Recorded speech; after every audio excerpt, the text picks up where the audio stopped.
Greetings and welcome to this week's episode of the Pixel Crashers podcast, a podcast where we discuss certain topics on gaming and news occasionally.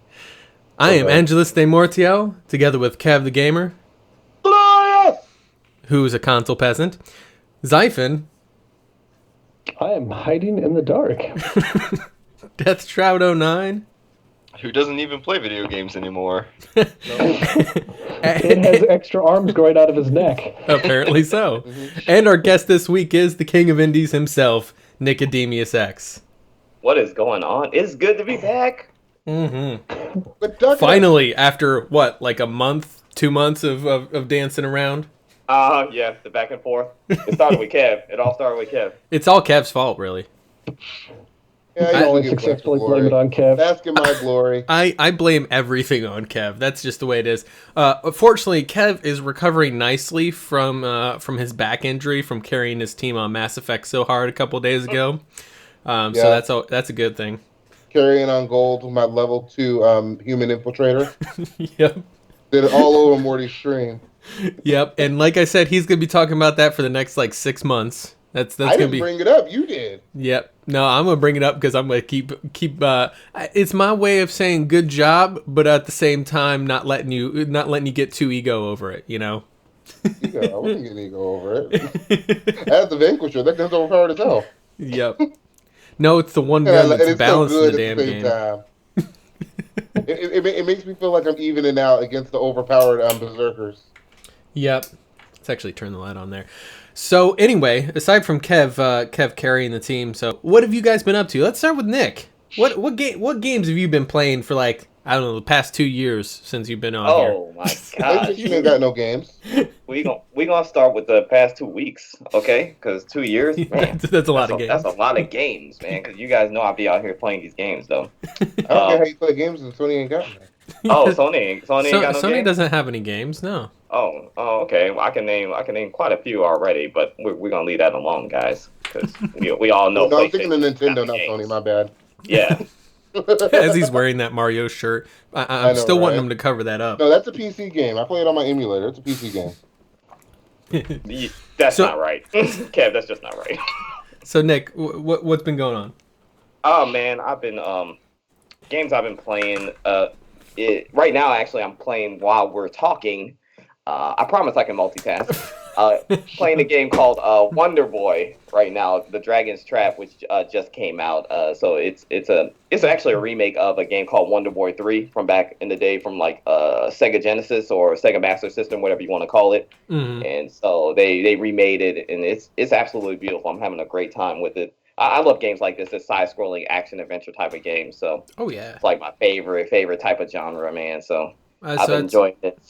So that's kind of this has been a recurring theme with people that have been on the podcast. Obviously, we had Jeremy when he used to be on the podcast. He would, of course, play games while he was talking. And then we'd be like, "Hey, what do you think about this, Jeremy?" And he'd be like, "Wait, what?"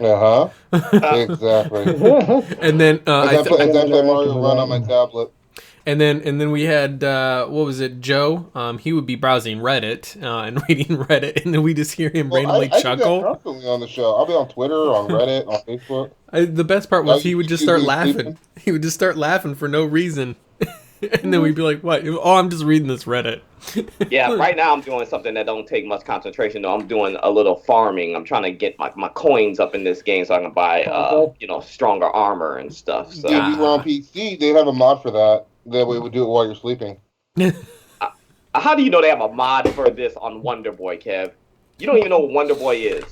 That's not the point. The point is most of these games have it. Or you can make one.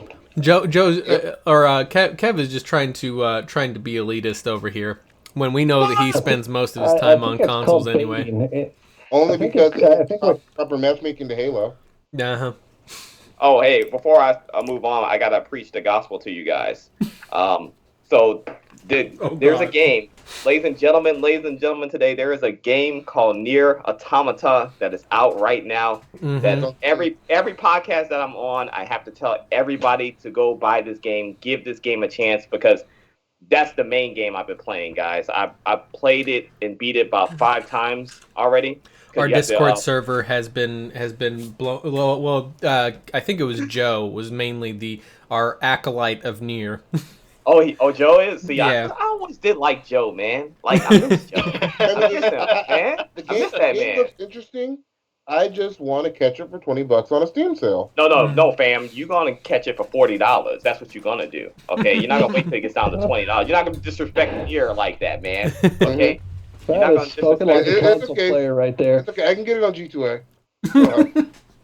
I'm telling you guys, it's an amazing game. Like, don't sleep on it. Like, the way it looks and stuff, you may think it's not much substance to it, but the way they did the storytelling, the way they broke it up, I'm not gonna spoil anything, but the way they broke it up, it just keeps you like interested. Like, that was one of the main things that the creative director wanted to do. He was tired of games that you kind of like, you knew stuff was coming, and then when you get there, when you climax, there was no more. This game will have you climaxing 3 or 4 times. Trust me. Actually, when I climax and there's no more. Dude, your choice of words, man. Phrasing.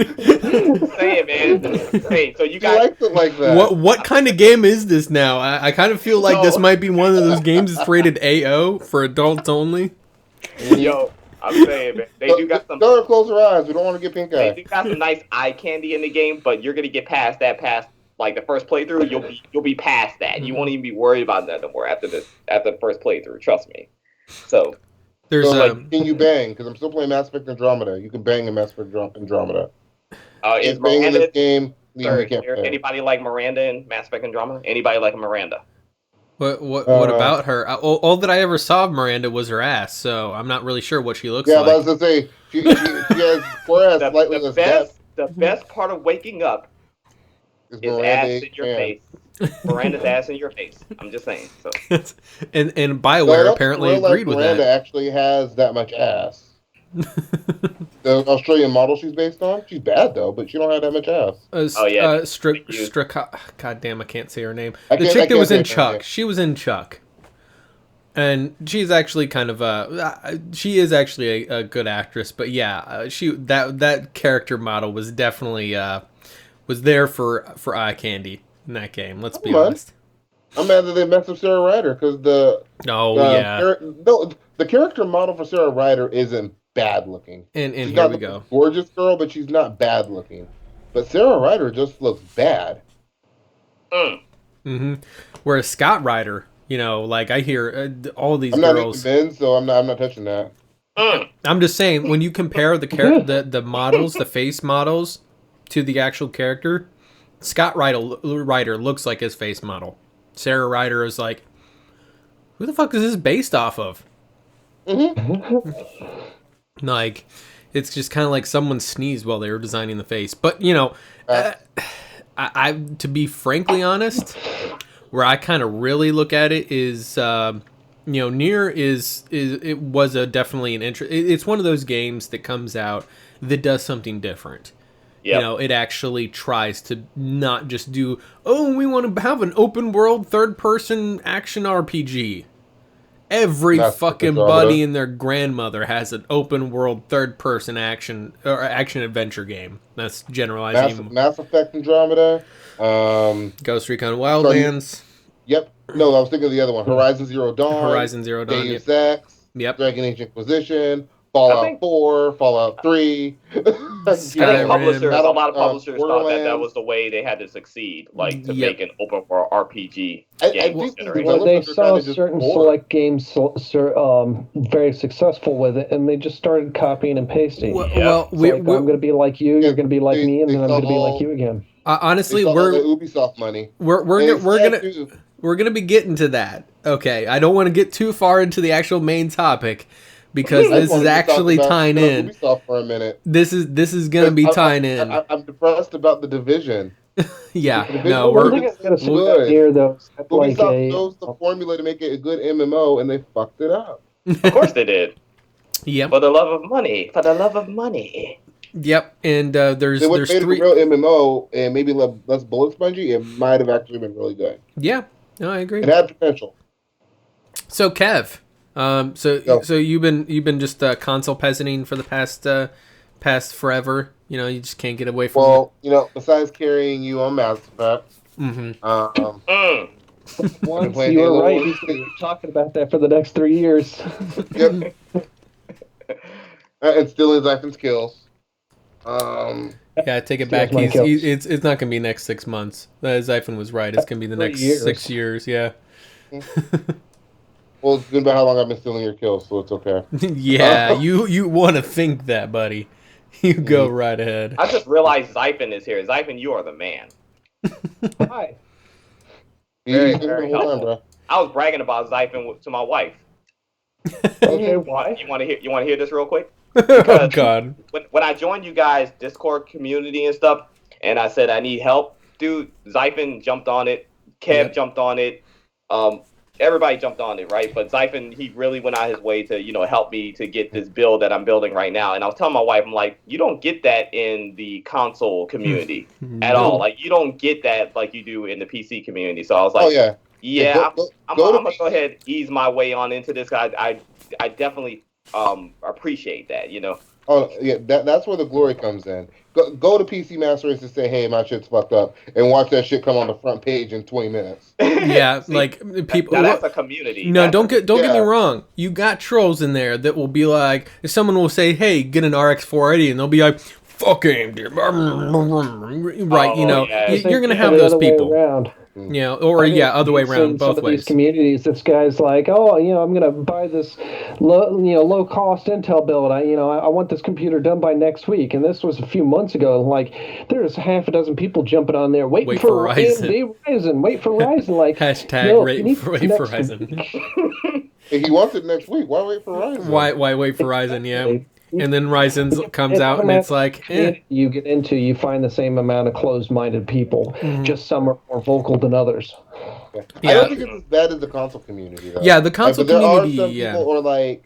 There are some people out there that are just like all AMD, all Intel, all Nvidia. Well, you're not going to catch Morty on much AMD stuff. Well, the thing is no, I honestly don't give a shit. Like, I really don't. What I did was, when I was building my computer, I had a deadline for when I needed to build it by, and Ryzen wasn't going to be out for another 2-3 weeks afterwards. Honestly, had I waited for Ryzen, or if I had that ability to wait for Ryzen, I also would have been able to get my 1080 for like $200 or $150 cheaper. Right? Yeah. Because like 2 weeks later, the 1080 Ti came out, and the 1080 dropped in price to make room for it. So, and by the way, Xaiphen, I just want to throw it. It was announced. I just want to throw it out there, Xaiphen. You remember what I was predicting the prices for the 1080 Ti were going to be? Yeah. I was fucking spot on. I was exactly right. But even if I had waited those 2 weeks, obviously when a new card comes out like that, you're not going to get it for the MSRP. The prices are going to be inflated like all hell. So I would have had to wait longer for the prices to die down. By then, it's like, what is it, 6 months down the line?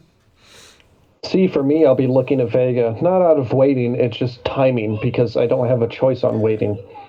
Well, yeah. Is the 960 giving you problems? No.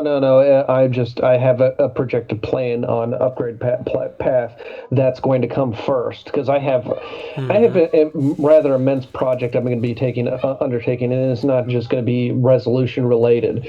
AMD is going to work with my projected setup a lot better. And it's not something I'd recommend for just anyone, because I like to tinker, I like to tweak and customize things. So this is not exactly an easy path to go by, and that's part of the reason why I want to do it.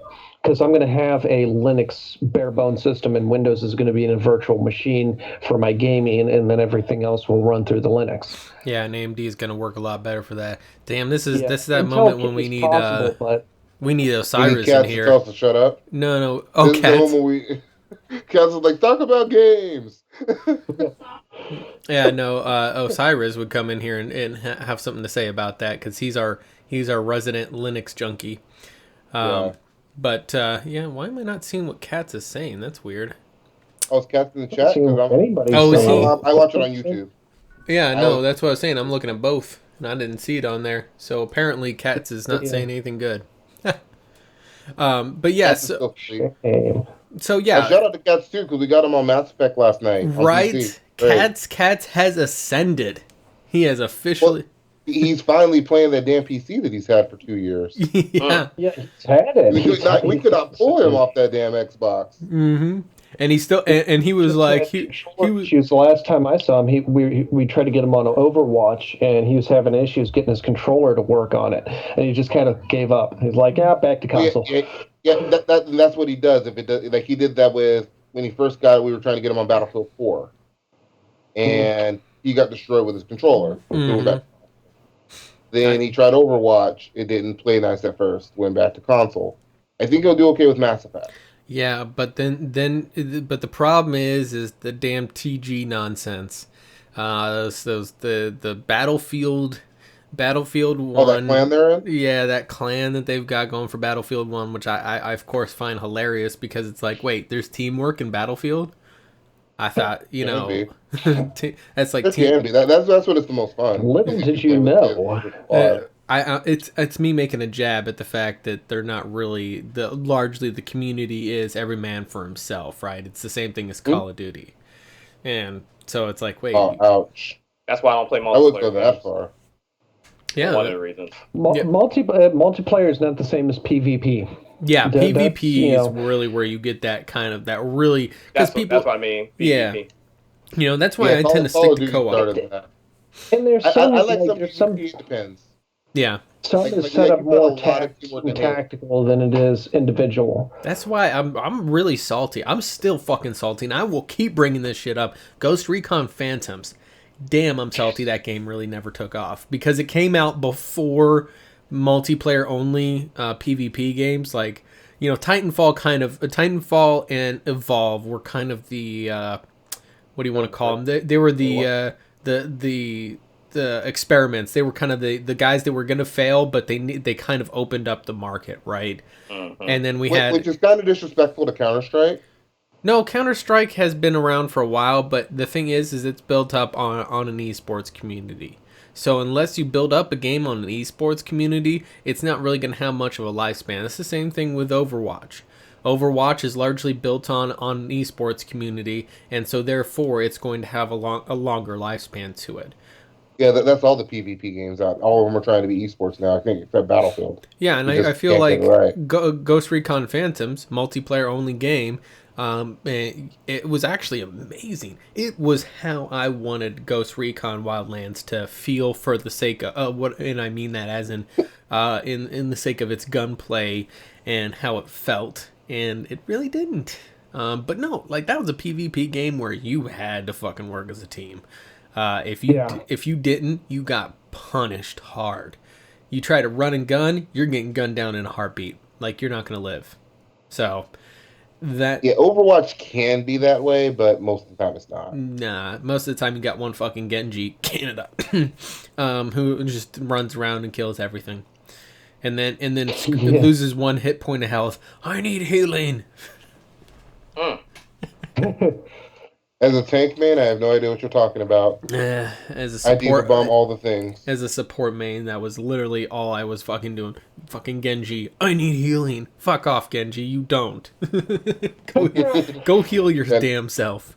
You're a flanker. You want to save your health? Get behind this Rhine shield. Leave me alone. You're a flanker. You should be going out and getting the health packs. If you want to be, you want healing as a flanker. Go with Edgelord. I mean, love it. Well, actually, Canada kind of was doing a lot of Edgelord. I don't know what he's doing now. I haven't played that game in a long time. But most of the time when I see him on, he's playing Dark Souls. Yeah, well, that's because they had the new DLC come out, right? And that's everybody's going on that now. I still haven't finished the base game, so I don't know. My favorite one was whenever one of the members of the community that joined off my channel that was trying to say, "Oh, get on my level. I beat all 3 Dark Souls games." And I was like, I saw that. Yeah, I didn't beat Demon Souls. Yeah, I was like, but you haven't beat Demon Souls. Come back and talk to me when you've beaten Flame Lurker. arguably one of the hardest bosses in a game ever. So speaking of games that have played forever and reference to that same person, I had fun with Warframe. They had that little mini event going on. There's like 10 waves of infested, ending with a level 120 juggernaut. It took me 30 minutes to take that fucker down. Holy crap. Ooh, Yeah, that's that's- Bunch of Life, though. 30 minutes with like OP Valkyr. Like I was putting down some insane numbers. Talk about a damage sponge. Crap. Yeah. So are you at 3,000 hours yet? 3,000? I don't know. Somewhere between 26 and 2,800. I'll get there. he's But my time spent into it has dropped drastically recently. Andromeda. I don't know why Andromeda, but I'm going to tell you that that I'm just never going to stop playing that game until it doesn't exist. and now we know that Grimm's arrived because now the Kev shit talking starts. Kev's making the stream look I'm at bad. about 100 hours in Andromeda, and 15 of those are actual single player. Don't judge me. Got however many hours into Andromeda and 0 are in single player. Yes, I'm that guy. I jumped right into multiplayer. I have not left it yet. Let's see. I actually have no idea how many hours that I've spent into it. All I do is look at your origin. That's what I'm doing. I'm looking right now because I'm curious. How many hours? 147 hours. And I want to say maybe 5 in single player. So, yeah. That's Andromeda? Yeah, it's Yeah, Andromeda. the new one. Because Andromeda is actually really good once you get it to open out. yeah, I'm at Act 5 right now. I have trouble Once you get getting to even Act that 3, far. it gets really good. It's not the only game to run like that. Once you get Picks to up Angara, after- that's where it starts getting good. Well, let's be honest. Dragon Age Inquisition, felt pretty good once you got past the goddamn fucking hinterlands, but that was 40% of the game. That's Like, game felt good after that. Yeah, but Only now 40%. you're completely. I'm curious. I'm curious if there's an infographic internally distributed by BioWare that showed how many people quit playing the game in the hinterlands. 80%. I'm They said fuck this, I'm going to multiplayer. I know that someone has studied that. I know that it's somewhere. Obviously, the trick is, of course, no one will ever see it. But yeah, like I don't know. Warframe is to me, and we're gonna talk about it more when we get into the kind of AAA versus indie thing, because for all it's the things that I kind of burnt myself out on a bit, and that's why I haven't played it in a while. But it is one of the best examples of a completely independent produced game, and it's developed such a huge fan base behind it. Like it's regularly like in the top 5, I think, or at least top 10 games played on Steam, and it has been for 5 years. Like that's thereabouts. That's fucking I think impressive. they had like a 1 or 2 year ramp up when it first started out before it really took off in popularity. Mm-hmm. But yeah, What happens when you put quality behind a free to play game? yeah, exactly. You do something Then they're different. You do something unique, and then you actually like continually improve it. You talk to the fucking community. That's a big thing. And yeah, I understand BioWare can't do that as much because of They killed the EA. BSN. Huh? No. BSN. No, it's because there's a lot of the level of communication that Digital Extremes is able to do with their community, where they can actually show work in progress and like literally just open up their doors, at least for a little bit, and show people exactly what they're doing, where the community can actually talk directly to the developers themselves, the creative director, and that sort of thing.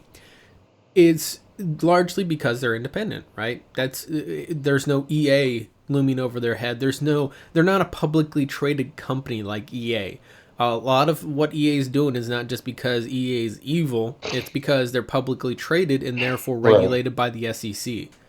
Like, And they have stockholders. they've got stockholders, and yes, yeah, exactly. So that really ties your arms, and therefore they have to extend those restrictions to their developers, their studios. Right, and I think that's part of even what fucked with Dragon Age Inquisition. I always talk about how open worlds made Dragon Age Inquisition worse. Yeah. And I think because they had to look at it like, oh well, what other RPGs are doing well? Copy that. And Yeah. you tell it shareholders, Yeah. because those shareholders don't play video games. They Yep. just look at, hey, this game sold well. Copy that. Because shareholders don't really get it. All the And a lot of times they don't even look at, hey, this game has made this much money over these many years, as like it sold this much within the first few months or the first year, or it had this many pre-orders. They don't even look at total numbers a lot of times. They just look at opening numbers. Mm-hmm. Like, why, they're all obsessive over the quick buck. Mm-hmm. It's also why you heard the Call of Duty community screaming so much, boots on the ground, for 4 years? Yep. And then it took Infinite Warfare tanking for them to actually give you what the community wanted. When they saw them 3 million dislikes, they said, okay, let's actually do boots on the ground. Well, before we're gonna start delving into that here in just a little bit, but first, Kev hasn't actually talked at all, so I kind of want to say, hey, Kev, not Kev, Travis, that other guy, that fourth guy that's in there, hasn't talked at all. So are we talking about? We're gonna move on to the AAA versus indie thing. In a minute, after you say that you haven't played any video games this week, but Terraria is an awesome game. And it's indie. Travis is it's funny. It's funny because I was gonna go back to the old, He's our Terraria fanboy, our resident Terraria So you fanboy. remember whenever I said, like Terraria, they released this awesome update, and they've been like, this game's been out for years and years and years, and they're still releasing updates. But the last update was the last one. Mm-hmm. Well, I was just looking on Reddit, and apparently they're releasing another update. Like, this developer is still, is still supporting this game so many years after release. My you question, can get it for $1.50 on Steam, and they'll still support it. See, my question is really this: have you played Terraria on a mobile phone? No, I have not. Yes. It's called the Xbox One. Whoa! And that's a shot fired directly at Grim, by the way. Grim talking shit about Razer. That's how Kev fires back. Oh. But it's really surprising to me that they do that. Otherwise, no games, just college. Yeah, that happens. Final after No final. games, just college. To shreds, you say.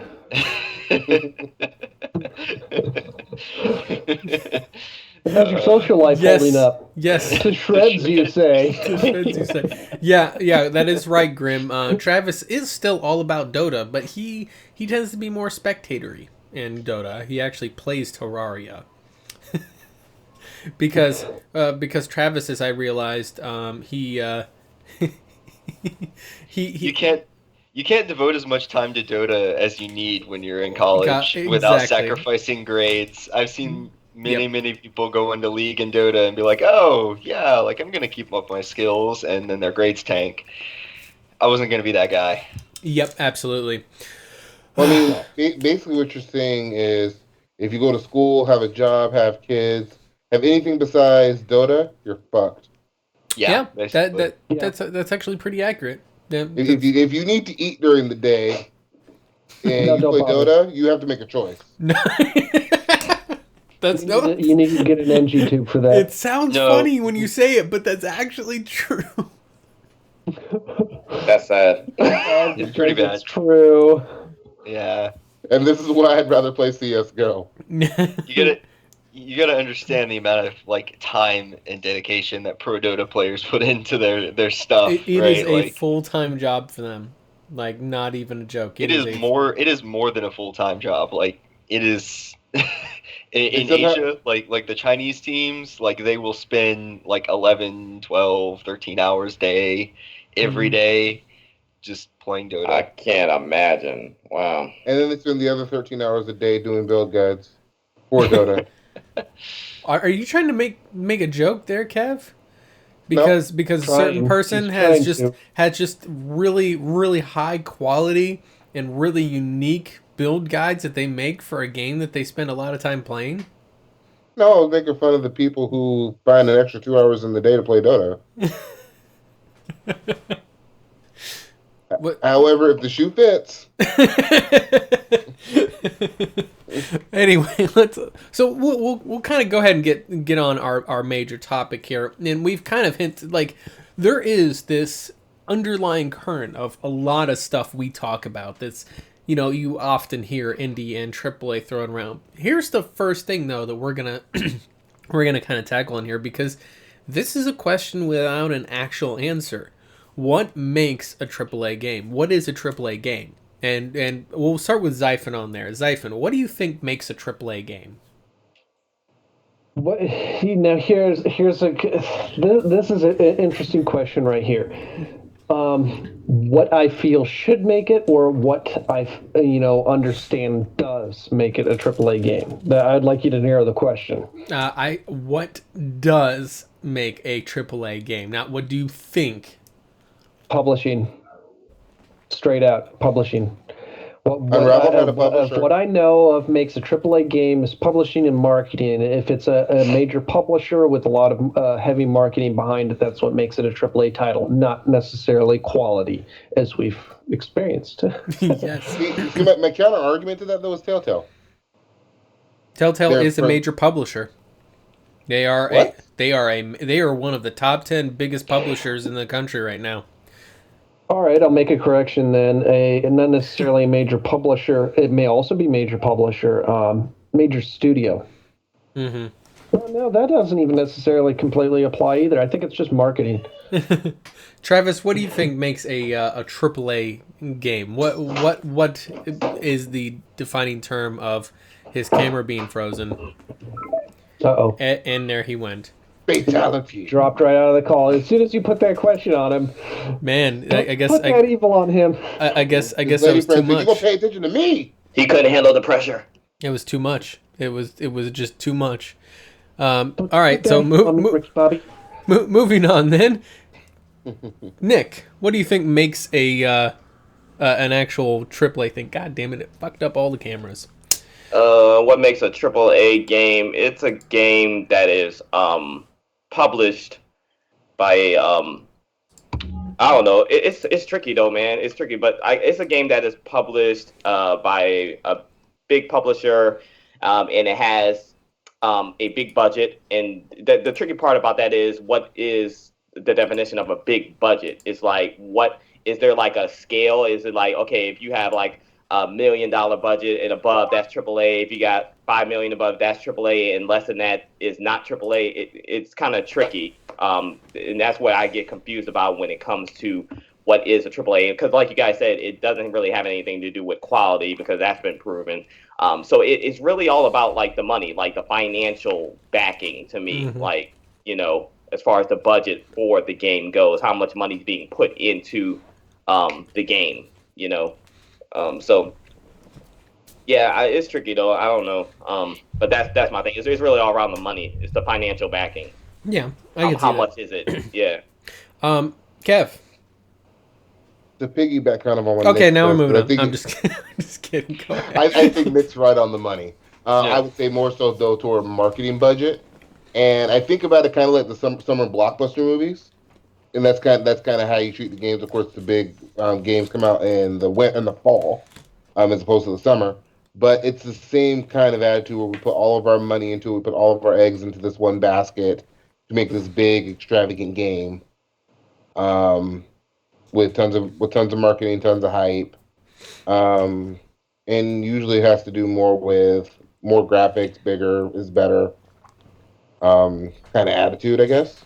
Mm-hmm. As opposed to when I think of an indie game, I think it's just a smaller game. The kind of interesting part on it is that when I thought about that question and I wanted to define it, it was when I was trying to define what made a AAA game. my first thought was like, oh, okay.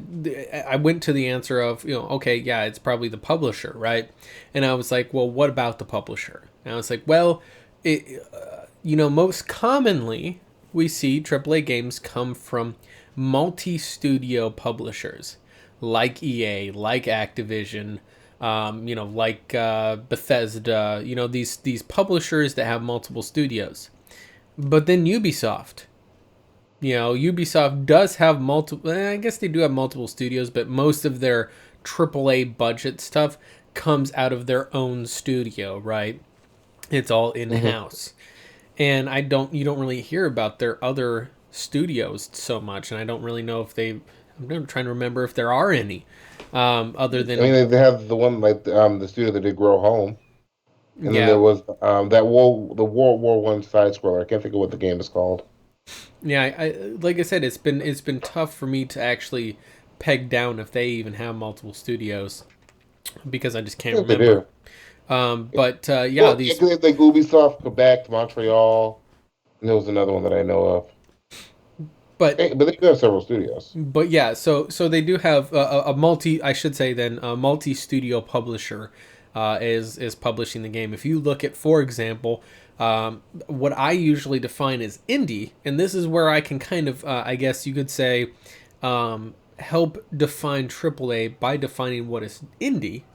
And I usually define indie as a self-published game. And what I mean by that is the development studio themselves publishes the game. Mm-hmm. Not to be confused with Bethesda, and this is something that's not very clear to a lot of people. There is Bethesda Game Studios, and then there is Bethesda Softworks. Bethesda Softworks is a publisher. They are a AAA publisher. They're one of the biggest out there. But the game studio is just their studio, right? That's what makes Skyrim. That's what, your Elder Scrolls, your Fallouts are made by Bethesda Game Studios. So that's not the same thing. What I mean by that is like Digital Extremes. They publish their own game. They pay all the bills direct. There is no intermediary. It's all them. CD Projekt Red.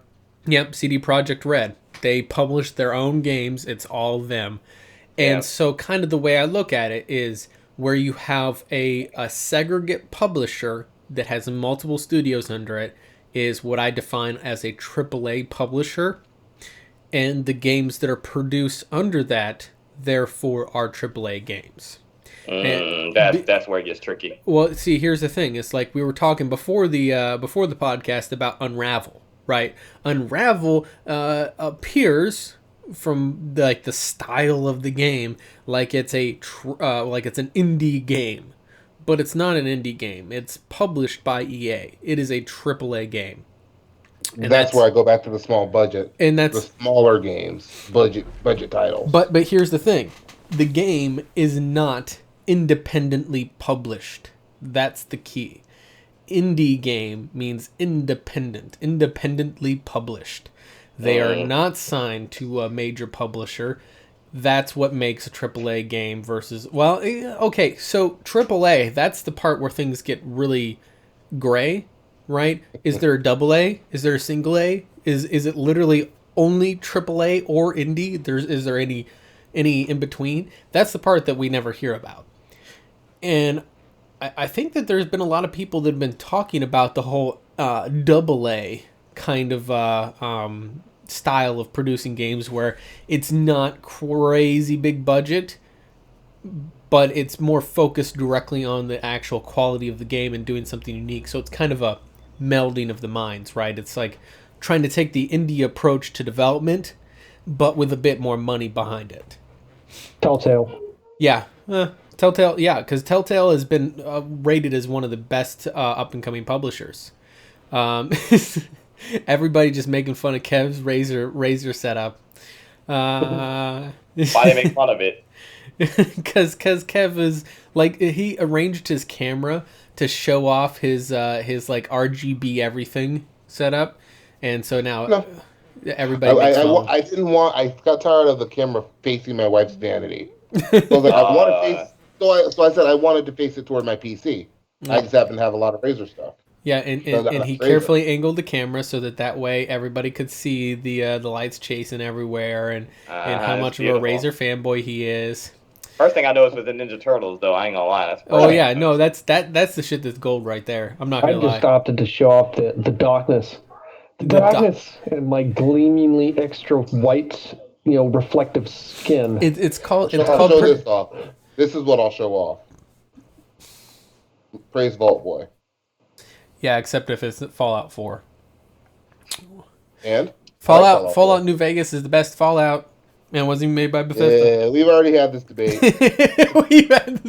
I still prefer Fallout 3 over New Vegas. New Vegas is better.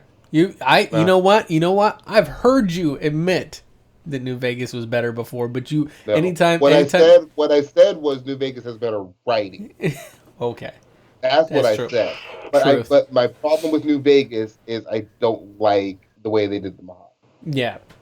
I feel like it's just a lot of fetch questing in an uninteresting world as opposed to I really like the DC way.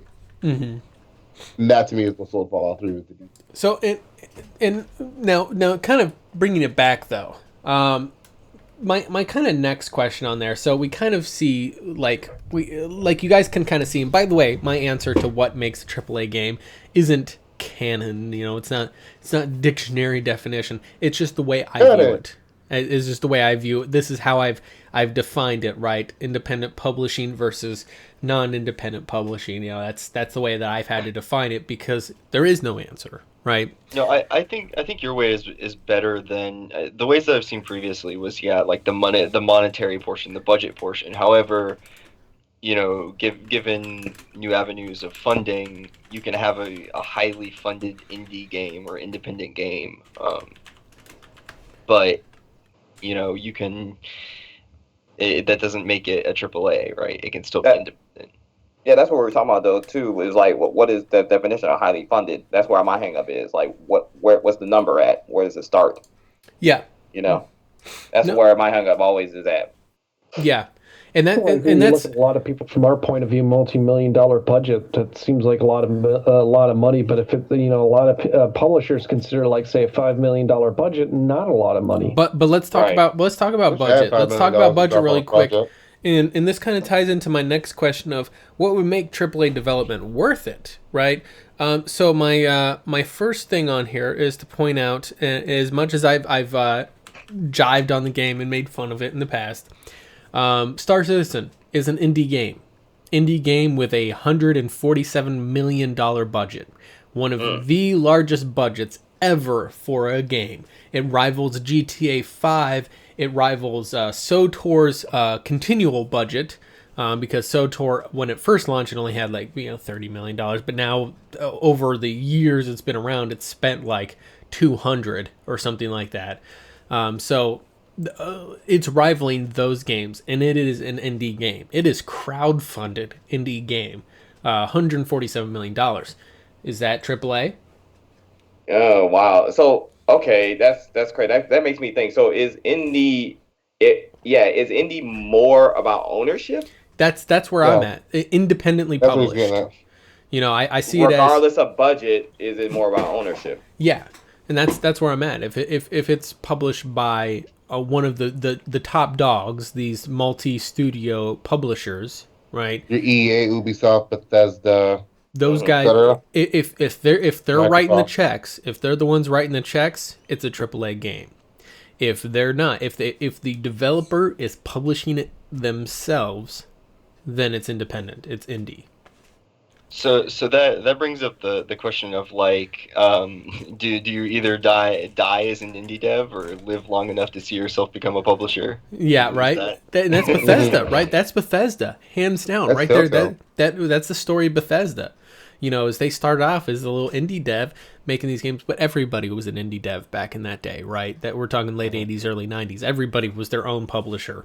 Not necessarily. I mean, Sega. You had a couple of bigger ones, but those are companies that have died off by now, like Atari. Yeah, well, I mean, Sega's still around, right? Yeah, Konami. But Bethesda, they worked themselves up until they created the shell corp of ZeniMax Media, I'm not gonna lie, it's a fucking. This is why I think Bethesda's so fucking shady. They have a shell corporation. At what point you start making shell corporations? That shit's fucking shady. Yeah, because it makes Bethesda look more indie, right? Or like they're lesser than they actually are. Yeah, like ZeniMax. No, it doesn't make them look more indie. It makes them look like not as big. Like, okay, what's the word I'm looking for? It makes them look less corporate. They're so shady. Does this makes them look less corporate? It's so shady that actually can't put it into words. It makes it look even more corporate because ZeniMax Media is a company that's comprised pretty much of the executive leadership of Bethesda. Yeah, but the general gamer isn't going to know that. They're just going to see, oh, like Bethesda's, they're just a game studio. They're not a publisher. They don't like.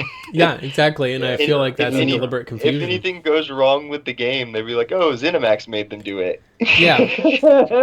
Or in the case of Elder Scrolls Online, sucks, but it wasn't Bethesda. It was ZeniMax Online Studios. Speaking of general consumers, they judge a AAA versus indie by the genre. So like a AAA to a general consumer is the big open world games. Any big open world game is an indie game. Any side scrolling game is an indie game. So right. Yeah. Okay, Moobot's being a little creepy. I'm gonna turn off Moobot's chat. Moobot or Grim? No, Moobot. So check this out, right? Grim was like, does this mean Mort's a AAA streamer? Mort is shady, man. He's a Twitch affiliate now. And then Moobot's like, I'm now a Twitch affiliate. I'm like, all right, buddy, that shit's creepy. We're turning your timers off. Stop. AAA streamer. Tied at the bot. AAA streamer is whenever you have a company over you and a bunch of other streamers who manage you. For example, and there actually are this. NVIDIA runs a streaming channel, and they have pro gamers come on their channel to stream. Those streamers are AAA streamers. Because they are was it Polaris? Yeah, think. Polaris. Polaris is the MCN. It's actually full screen. Polaris is kind of they're rebranding. It's complicated. Previously, Polaris was like the VIP club of full screen. It housed the big dogs, right? That was Total Biscuit. I think Markiplier was in there at one point. A few other, like I said, the big dogs. All of the I think PewDiePie was part of that. I think Jesse Cox is with them. Right? Yeah, but so it's like literally all the creme de la creme of YouTubers were part of Polaris at one point or another. But now they're trying to shift the mode of Polaris to be the gaming network of full screen. So it's anyway. Polaris. It's complicated. Yeah, it's their relationship. Make no sense. Their relationship status is complicated. But they just fucking. But yeah, so that's kind of the way I look at it. But here's my thing is, given that, so essentially, the way I kind of look at all these the AAA developers is they're essentially taking loans out from a big bank. Right, that's kind of what it feels like a lot of times. So my question is there a time whenever a AAA development is actually worth it? Is it worth it to kind of, so to speak, sell your soul as a developer? I think it depends, man. Honestly, I think it depends. It depends on their financial situation and how much a developer is willing to really go through it. So there's a lot of AAA devs that have switched over from the AAA scene to indie because they value their creativity more than they actually, value even making money. They're willing to sit here and sacrifice and really go through what it takes to stay independent, truly independent, because their creativity means more to them. And so it just depends on who's that? Obsidian, they made Fallout New Vegas. Oh. They made South Park Stick of Truth. What other game? Where's Major? Major's the Pillars of Eternity. Mm-hmm. A Come on developer now. I got in my mind that does that though is you may not have heard of them, called Resonator Games. They're two developers who are behind games like BioShock and Borderlands and stuff. They worked on some major AAA games, and they enjoyed what they did, but it wasn't their vision they were going after. And when you're a creator, and we're all creators because we do YouTube and we're the best of the best, right? So when you're a creator, you got something inside your heart and your head, and you want to get it out. And if you don't get it out, I don't know if you guys like this, but it drives me freaking crazy until I get it out. So that's how a lot of these indie devs feel that we're with AAA. And so when they leave that and they pursue their dreams and stuff, they're willing to sacrifice. So I think it's the willingness and the ability to sacrifice to get your vision out there is whether or not you are willing to go AAA or stay indie. Mm-hmm. Unfortunately, there comes to the balance of sacrifice versus do I have enough to live? Yes. If they have disturbing artist. And then then they get to the point of, well, I need to pick up another job so I can afford my sacrifice to live. And then they start running out of time to actually work on their projects. So, that's where there's a catchy balance, and some of them are like, do I sacrifice my art or do I sacrifice my time to dedicate to my art? That's the catch. And, the tricky balance, some of them work and some of them get lucky and don't, they pick up enough popularity or crowdfunding to be able to afford that sort of thing. In some cases, they just get screwed one way or the other. They fall out of the, that particular artistic community because they can't afford to spend the time into it, and they don't want to sign with a bigger publisher. And some of them go the opposite way, where they, sign their creativity away again into the publisher, and just get jacked out of that, like with Bungie. Yeah. Unknown Worlds and Subnautica. Yeah, I'm aware of that one, Grim.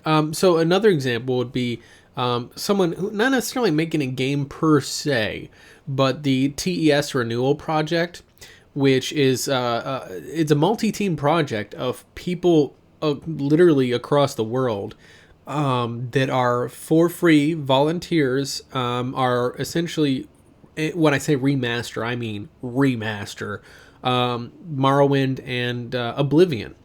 And they're essentially moving all the assets over into the Skyrim engine. In Morrowind's case, that meant that they also have to fucking do voice acting. Like, that's how in-depth that goes. Oh, wow. Like with Oblivion, obviously, they can just take the sound files and just, essentially create the assets in Skyrim. So that one's a little bit easier. They're getting a little creative and kind of making things a little bit more fleshed out. But largely, the Skywind project is huge. It's been going on for years, and they don't even predict that it'll be done for several more years because of how much work it is. And everybody's a volunteer. They are doing it out of their own free time. People drop off the project as their life needs change, that sort of thing. And that makes it tricky. It really does. When you have something like that, which do you choose? Do you choose the art, or do you choose, money, essentially? Because not everybody can have both. Some people get lucky and they, make a painting and it sells for, $50,000 or something like that, which is crazy. Most people, they're selling their paintings for $100, and they maybe can pump out 20 paintings a year or something like that. That's not enough to live on, right? So that is the trick of where AAA development is kind of alluring, and I can see that. Honestly, where I would see it's worth it is whenever, just to simply put, it's where your vision outgrows your wallet. That was going to be my point. Yeah, like for example, Star Citizens. What's the group making it? Goddamn, I can't remember I should know this. I know this. Yeah, I was about to say you've ragged on them enough. I've ranted about them so often. I should know the name of the studio by now. Cloud Imperium Games. That's it. Sig. All right, back in a sec. Yeah, go for it. Sig, so right, obviously, they got crowdfunded for over $100 million. So far, their vision has most certainly not outgrown their vision. Or their vision has not outgrown their wallet because they have a massive wallet. That also brings into, I guess, kind of the next topic on there, and I'm gonna post this up on there real quick here, but.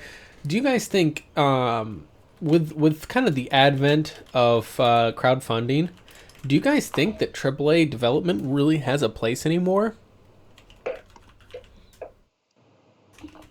And we'll go to Nick on this one. Since you play a lot of indie games, do you think that pretty much any indie or AAA game that you've played, do you think that could have been achieved similarly with crowdfunding? I don't think any. I think there's a possibility. I think there's definitely a possibility, but I think to get to, certain levels, it's extremely hard to the point where a lot don't get there. But I think it's more possible than before because crowdfunding, Kickstarter, all that stuff is becoming more acceptable. Nowadays, because before, like a few years ago, people would be like, fuck that, I'm not giving money to anybody. Like, I'm not paying for your game. Like that. You guys are charlatans. It is to an extent, but it's becoming more acceptable now. Like, more people are willing to, help fund these games, and I think it's because you're starting to get better quality games come out of that stuff, and it's becoming to prove its worth. And so I think it's a possibility, but I don't think like it's trumping, the traditional way, as far as, being published by a AAA studio, unfortunately, sadly, because, when you get a good game out of, the crowdfunding games, it's killing a lot of these AAA games, in my opinion, honestly. Oh, yeah, absolutely. It's absolutely slaughtering them. And then Mighty Number 9. No, the way I look at it, stop fucking with your camera, Xaiphen. The way I'm just trying to mess with Grim at this point. Yeah. So no, the example I do is like, for example, Divinity Original Sin. I actually asked a bunch of people how many people thought Divinity Original Sin was a AAA game, and I shit you not, 90% of them thought it was a AAA game. Of course. It was crowdfunded. Of course, because everybody goes off of like quality, quote unquote quality, yeah. Right? Define AAA games. There's some people that go off of they go off of quality to think it's a AAA once it's already got a rolling success behind it. But as it's opening up, as it's coming out prior to or just after release, they go with the marketing on things of, say, from the same publishers or the same development studio as such and such really popular game. That's one of the biggest catches in marketing is people, the association of how well, like a game like Warframe is a long-term development game. So you can go onto Steam and see that at the top of the list because there's so many people that have jumped on it. Otherwise, you don't really hear or know anything about it. You have like EA or Activision or one of the other bigger publishers. They, either sign on a new studio or one of their existing studios gets a new project. The best way they market it is like just because of how big their name is or that development studio's name is. Just like you see in movie advertisements from the same director that brought you this movie that sold really well. Here's this new movie that you've heard nothing about, that is not part of a series that is already popular, blah, blah, blah. Anything else like that. They go with the association of the big name, what people are going to know. Yeah. And that is very true. That is absolutely true that the brand marketing is successful. But Travis, you played a lot of Terraria. Wasn't Terraria also crowdfunded? Or was that? That was a long time ago. Yeah, that was a long time. I'm trying to remember if that was just an indie publishing or if that was actually. I want to say it was just an indie publishing, I think. Well, let's jump on Steam and find out. Well, I'm looking right now. Come on now. Google is your friend. Yes, it is. Google. Do you use Google? Do you use the Google? Do you even Google, bro? No, it was not. It was not. But yeah, so that people are actually interested in crowdfunding it. So yeah, that's people want to give them money to keep developing it. I mean, I just backed my first product on Kickstarter a couple weeks ago, so nice. yeah. But I'm glad I didn't kickstart Mighty Number 9 because I was going to. Oh, I'm glad I didn't do that one either. I paid my $20. Guys, but it's made by the people who like Mega Man. Who like Mega Man. They like Mega Man. Don't mean they're good at Mega Man, or good at making Mega Man. Or definitely, they're That's definitely not good what I at need to making do Mega is Man. that careful advertising right there. Yeah, like they like Mega Man. From the guy that plays these very popular games. Mass Effect Andromeda. From Call of Duty series. fans of the genre. Yeah, it's. I feel like we need an honest game trailer. The guy with the voice from the people who've played games such as Mass Effect Andromeda. But With good animation. But my question though, Travis, is is the same on there. Do you think that crowdfunding will replace AAA publishing? No, it will not replace it, but it will likely have a larger market space in the future, especially when you have like developers starting to crowdfund their actual AAA what developers. Was that Shenmue? Shenmue. Fucking hell. Shenmue. I don't even know what came of that. Sony sent everybody to the crowdfunding. Shenmue was owned by Sega. It was with the Dreamcast. No, it's Dreamcast. Was it Dreamcast? I can't remember the name. Yeah, of like. I think it was. Came out on Dreamcast. Maybe the second one came on the original Xbox. It was a really good No, the game. second one came out on PS2, didn't it? Yeah. I was pretty certain it was PS2, which is why Sony has the IP for it now. They got the IP for it after Shenmue 2. But no, yeah, so my thing is, though, is that, right, Shenmue was that's such a scam. Like, hey, we're crowdfunding this game, but Sony's also publishing it, but we're still crowdfunding it. Like, come on. I know. Crowdfund Half-Life 3. Yeah, Valve will come after you for that shit. Sued while doing it. Do you know the amount of money they would garner? Listen. So you guys have heard those horror stories about shysters that have put up crowdfunding projects and then like just bailed, right? Yeah. That's fucking Gaben. Awesome. That's Gaben Like, right there. He would put up a Half-Life 3 Kickstarter. I had to be honest about my being right about over Morty. I looked it up. Shenmue 2 was an Xbox original exclusive. Was it really? Okay. All right. Yes, it was not on PS2. You got it. No. It was on Dreamcast also. I guess it wasn't okay. exclusive. It was Dreamcast and Xbox original. It's a series fan. I'm not a series fan, but from the perspective of a series fan, this would be an interesting angle to kick a publisher or a company's ass into continuing on with the project that you liked. Okay, as far as I understand, Valve has no intentions to continue the Half-Life series. No intentions. But what if...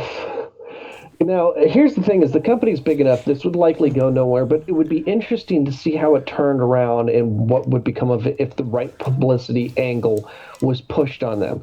Whereas you have somebody who runs a Kickstarter for Half-Life 3, independent person, and they pull in millions of dollars on this Kickstarter, like tens of millions of dollars, enough to take a heavy amount of notice from more than just Valve, who sues them for all of that money. And they win. Say the person who starts up the Kickstarter just bows down, like, all right, here's everything that I got off the Kickstarter. It's all yours. I'm not even going to take my money. They were just getting that money thrown at them to motivate them. And they also, you get a publicity campaign running into this, like, oh, Valve all of a sudden has, another $30 million to invest into Half-Life 3. I kind of wonder if that would motivate them to look back into that series. That would be an interesting, idea. The thing is that I'm not sure really that they have. Do they even, like, aside from Dota, I think Dota is the only actual development team they have left. They still have people developing for Counter-Strike. Well, no, because they just upkeep the servers, right? They're not adding anything new to Counter Strike. Yeah, they're still updating Counter Strike. Oh, okay. So Well, they've got. CS:GO anyway. But let's be honest. Both of those teams are extremely minimal. They are not a full-fledged production team like an actual game development production team. They are a post-launch support team, for lack of a better term. A lot of guys do it. Like, for example, you look at Mass Effect Andromeda, same way. Over 100 people working on the game up to launch. Then once it launches, they go down to like 15, 20 people who just work on post-launch DLC and stuff. I think the last thing that they actually had a dev studio working on, and I don't know if they hired out for this or if it was a completely internally built studio, was for Portal 2. Yeah, but I mean, like that's the thing is that I don't know if it's not that long ago, but it's still been a few years. I kind of wonder though if the reason why Half-Life 3 is completely off the table is just because Valve no longer has the actual resources to commit to it, and they have no. They show like Steam Link and Steam machines. They might. Well, the thing the thing is that right they're now their company really is moving away from actual game development and instead focusing more on the game sales platform and the and everything else, because right they don't need to do that anymore. They rake in millions off of fucking game sales on Steam. Why would they need to do it? And to be honest with you, if there was more pressure put on them, they had more competition in that space, I feel like they might be motivated a bit more to do that. Because you know how fucking well yeah, like if all of a sudden, let's say Origin and GOG and Uplay were all now equally as large as Steam, equal amount of games, equal amount of people on there, that sort of thing, they were all even. Half-Life 3 would be announced tomorrow. Yeah, Half-Life 3 would be announced tomorrow, and it would be exclusive to Steam, right? You see what I'm saying? Like, and it would break the internet. Then you start running into the exclusive issues on PC. Yes. In a way that you never really thought of before. Because, yeah, you have exclusives to console, but you have to have this entire system. PC, you already have the system. Now you have the exclusives to the... you get exclusives to the distributor platform. Yeah, that was the system. PC platforms kind of do have their own exclusives in a way. Yeah, like you play with Ubisoft games. Oh no, sorry. You have EA. You have you're on the right track. Ubisoft your Dota, your Counter Strike, your Ubisoft games. Yeah. Even though Ubisoft games are on Steam too, you still have to have Uplay. Some games are exclusive to nothing. Like League of Legends, right? Is not available on any stores. It's only direct download from Riot. Right? Mm-hmm. It's anti-exclusive. So it's like you have exclusives, but the fact is that there is enough competition. Like there is no, you're not exclusive. Like there's no games that are how to put it? Steam is not the only place to buy games. All games are not always on Steam, and they're not the only game store. That's what everybody thinks, though. Well, yeah, everybody only thinks about Steam. Yeah. And the thing about it is, I prefer Steam on PC because all the games I want to play are on Steam. But as a storefront, it's not necessarily, or as a platform itself, it can do some of the same anti-consumer bullshit that Sony and Microsoft does. Absolutely. And here's my thing: is that anytime you have an exclusive anything. To me, like when you're talking games, any sort of software that's exclusive, say EA exclusive to Origin, Sony games exclusive to PS4, whatever, all to me that says is that the company that makes, like say Sony with their PlayStation or EA with Origin, that just tells me you do not have any fucking confidence in your platform. In the case of Sony, they have no confidence in PlayStation 4 as a platform. I used to think that way, and we've talked about. I think we talked about this recently. Yeah, and I go back to my comment still. How do you market these things to non-technical people? Exactly. And the sad part is Microsoft tried to do this in 2013. Yep. And fell on their face. Well, they definitely did it all wrong. Mainly because they did it with the whole if they had not like the main reason why they fell on their face was the fucking always on DRM stuff. I think even with the always online DRM and no trading in games and all that other stuff, yeah, I think had they taken that out and still did the same presentation, TV, yeah, I think the TV was the problem. I don't think they focused on the features before the game. Here's I don't the think thing. that the as far as the exclusives go with Sony and stuff like, I don't think it's a lack of confidence necessarily. I think it's more that it's a business model that works, and they're in a business, so they're gonna do what works. You know what I'm saying? Well, here's my thing: is that you are absolutely right. It is what works because they've made it that way. So right, because when you look back as far as games have been being made, there was like you didn't really see a whole lot of difference. The only time, and here's my thing, is when you look back at platforms, and the best example I can come up with on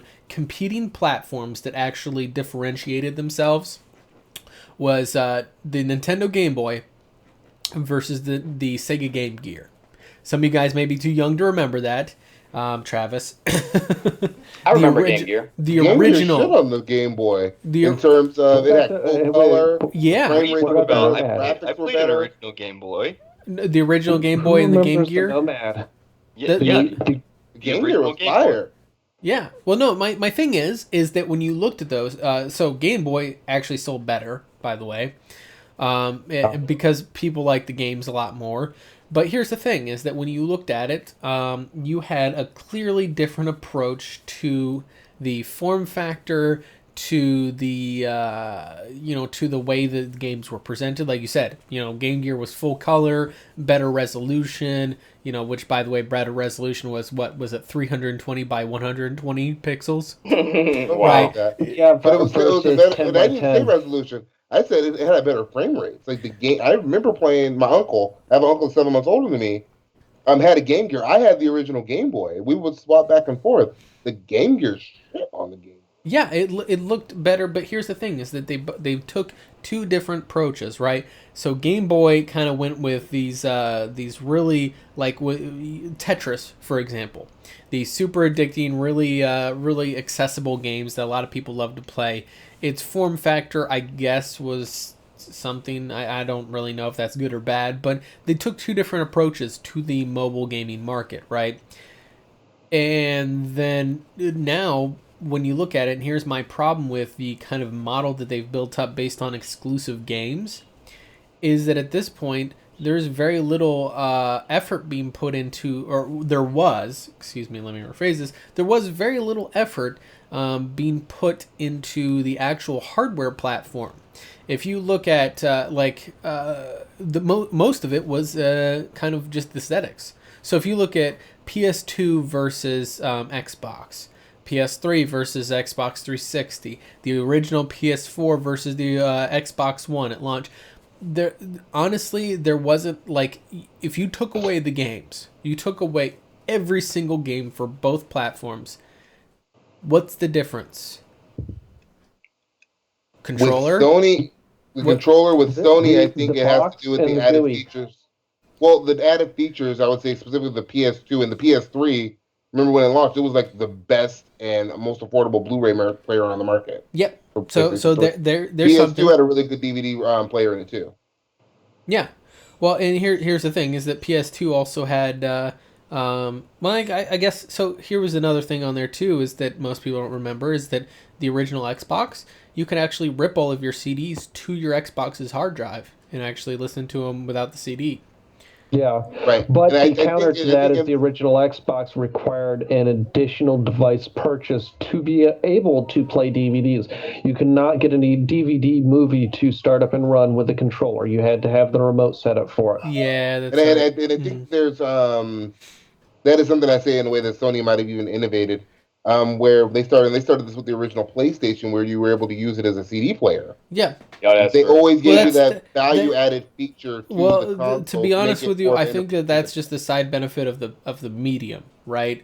So That's so here's the thing: original PlayStation, they obviously switched mediums to use CDs. Well, those CDs also contain sound files for the game, which therefore could be then turned into a soundtrack.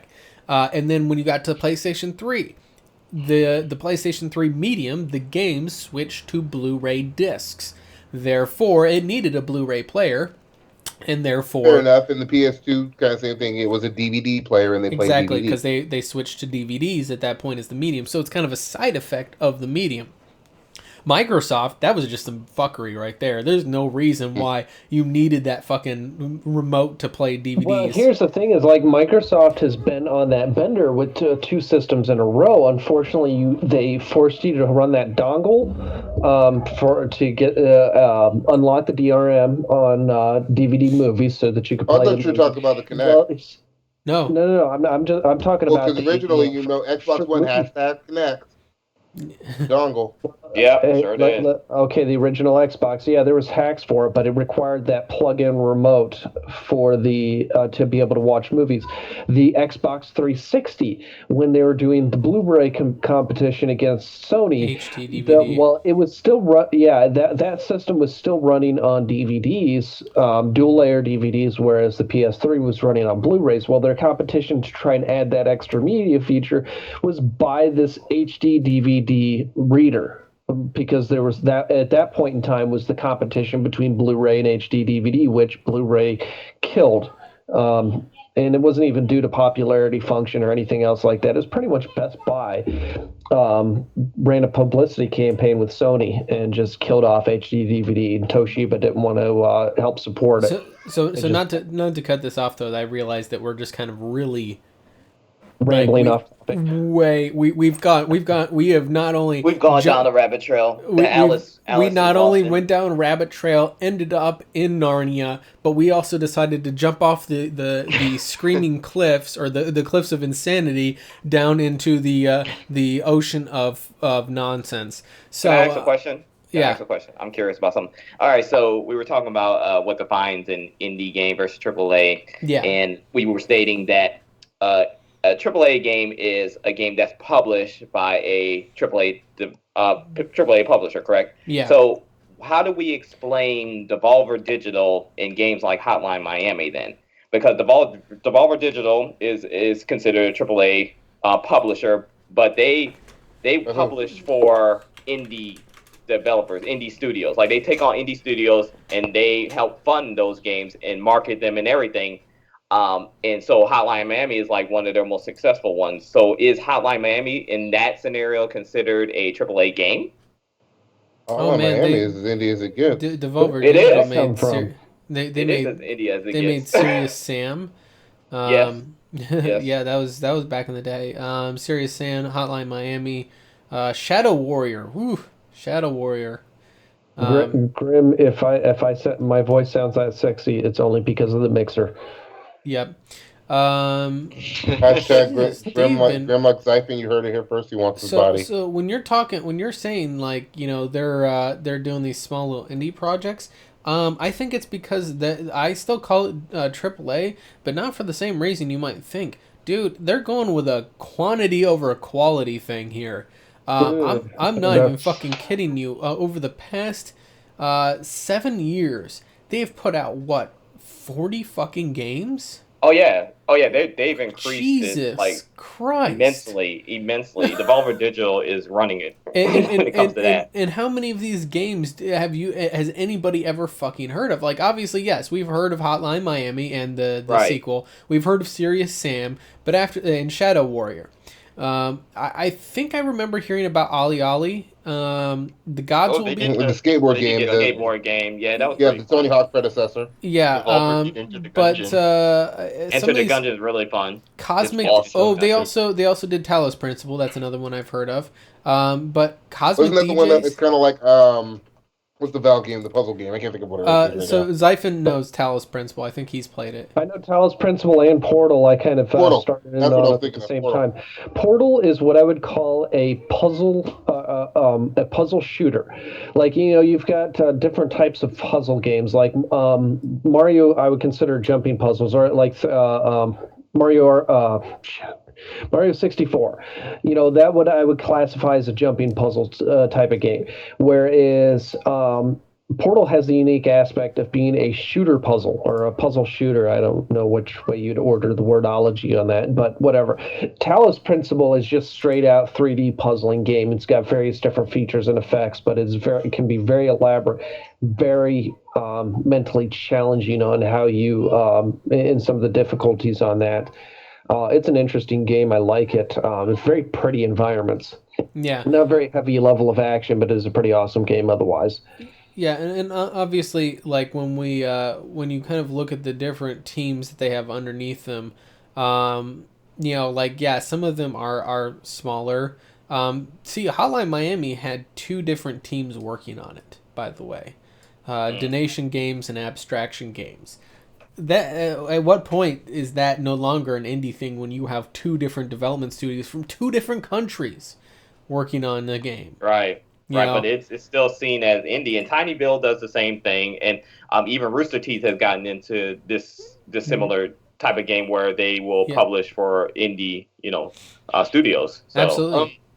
I think we need. So do those studios remain like? Do they keep their title of indie? I mean, because technically they are. They're still indie studios. It's the same thing. thing. As the king of indies, you tell us. Yeah, I say they do. I mean, they are still independent because I don't think they're. The thing is, they keep the ownership. Like they have this deal, but they are free, I believe, to depending on the deal, but they're free to okay, you publish this game for me, but the next games we still own, right? We still own our games. We still own our studio. So at what point? Disagree with certain things because you cannot get confused in that the styling of a game. Yeah. There's certain stylings of games that you're like, oh, that's like an indie styling. Right. But unfortunately, that styling came from necessity when that indie developers they had to use these certain styles to save money, right? Like 8-bit pixel styling. It's a money saving technique. However, if a large developer happens to use that technique because it's gotten popular, it's no longer you can't just look at the styling of the game and call it an indie. Yeah, you're absolutely right. Right. 100% right. Well, here's also the other thing on there. Let's not conflate the concept of an independent developer and an independent game, right? A game can be made by an independent developer, but be a AAA game. For example, Digital Extremes, who is an independent developer, right? Nobody owns them, but they produced the AAA game of the Darkness 2. That's true. I'm thinking more on the studio, on the development, like the studio itself. No, but no, yeah, that's true. That's kind of where we get the kind of difference between the two is that's easy to conflate because you can get a kind of a freelance independent studio that gets signed by a big name publisher to make a one-off game. In that, like I said, the prime example is Digital Extremes making the Darkness 2, which was obviously very much a AAA game. It was actually a great game. Love the Darkness series. I really wish they would make more, but at this point, like, is Digital Extremes even going to consider that now that they've got Warframe? But is that for the make? I didn't realize the Darkness 2 was made by the people who made Warframe. Yep, it was. Darkness 1 was as well as Dark Sector. Back in the day. Well, Dark Sector was. I didn't play the Darkness 2. I didn't play the original one. I wish I could find it. On Steam. Both were fucking like. So here's the thing: the ending of the Darkness 2. Side little tangent here. The ending of the Darkness 2 just made me scream that they need a fucking third game to that. Like, my fucking god! 2 endings. Yeah, well, but the one ending though, like the one ending with I don't know how to say this without the spoiler.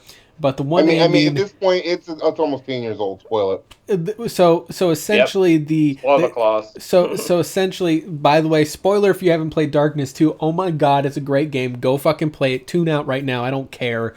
It's real short. It's about 8 hours long, but it's really, really good. It's on PS4.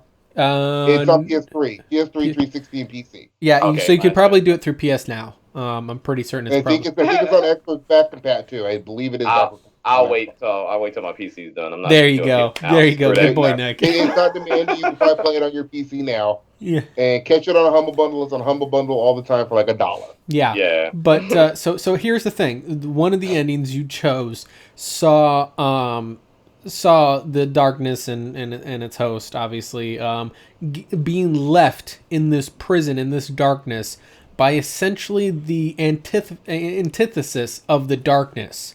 The angelic opposite of the darkness was revealed at the very fucking end of the game, essentially possessing his girlfriend, right? What's the guy's name? Not Mickey. Mickey? No, not Mickey. What's the protagonist's name? Jimmy, that's it.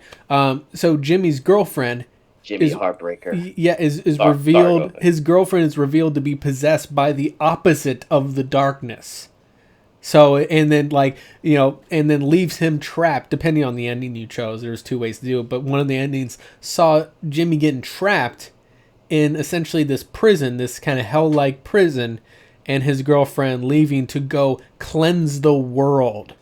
Like, dropping some heavy-ass fucking shit, and you're like, done. And I'm like, what? And the whole game is trippy, kind of like Spec Ops The Line trippy. Yeah. Where that was good. He's hallucinating the whole time. Yeah. Like you see he's in this fantasy where he's in the mafia on half the game, and then he comes back to reality and is in an insane asylum. Yeah, and it's like you don't really know what's real. And here's the thing is he keeps seeing his girlfriend all the time, but she died, supposedly. Yeah, and he thinks he died like 5-6 years ago. And he thinks that he's hallucinating. Yeah, because the darkness killed her, and you don't know why. You never understood why the darkness was so adamant on killing her. And did they cover that in the first game? No. The darkness killed her in the first game and made Jimmy watch while he did it. Oh, so damn. He took control of his body. Like this game is fucking. That's dark, man. Yeah, well, no, the darkness is a hereditary demon that possesses the host of this line. And hereditary, damn, yeah, there's no getting around that. Well, because essentially Jimmy's ancestor was the first one in like World War I or some shit like that. Was where it first popped up or something, or that you found out in the first game.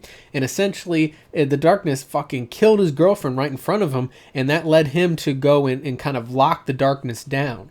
Darkness 2, whenever that came out, that started out in the game of like essentially you being a mob boss now. You're the boss man. You're in charge. And this shootout happens. These people come after you, and that it triggers the darkness to come back out. Mm-hmm. It's like, well, you gonna use the darkness or you're gonna die. Yeah, and it's like, oh, you don't want to do it. And like they always hinted, like the whole game was like, wait, why did the darkness kill his girlfriend? And you thought it was just to be a sadistic bastard to like torture Jimmy. No, there's a whole thing behind it, is because his girlfriend the whole time was, we'll call it the light, the darkness and the light, right? The whole time his girlfriend was possessed by the exact opposite. Like they were like the Romeo and Juliet of these demonic forces. And it's not necessarily that the light was good. No, it's essentially you're looking at the difference between lawful and chaotic. The darkness is chaotic. The light was lawful. The Empire, and I forget what the Republic other side is. The Republic. Yeah, and it's like essentially the end of the game ends with the light of you unintentionally releasing the light from its prison. It's trapped. It was trapped in a prison, and it fucking pulls a looky-loo on you, traps you in that prison, and escapes. And it says, "Now I'm gonna go cleanse the world." Damn. Well, that's one of the endings. The other ending, you can actually leave her in trapped into there, but at the same time, you will never leave that insane asylum. Yeah, exactly. You're essentially trapped in the insane asylum. But that shit just got so fucking hardcore. Like you're at the end and you're just jaws on the floor for like the last 15 minutes, and you're like, what?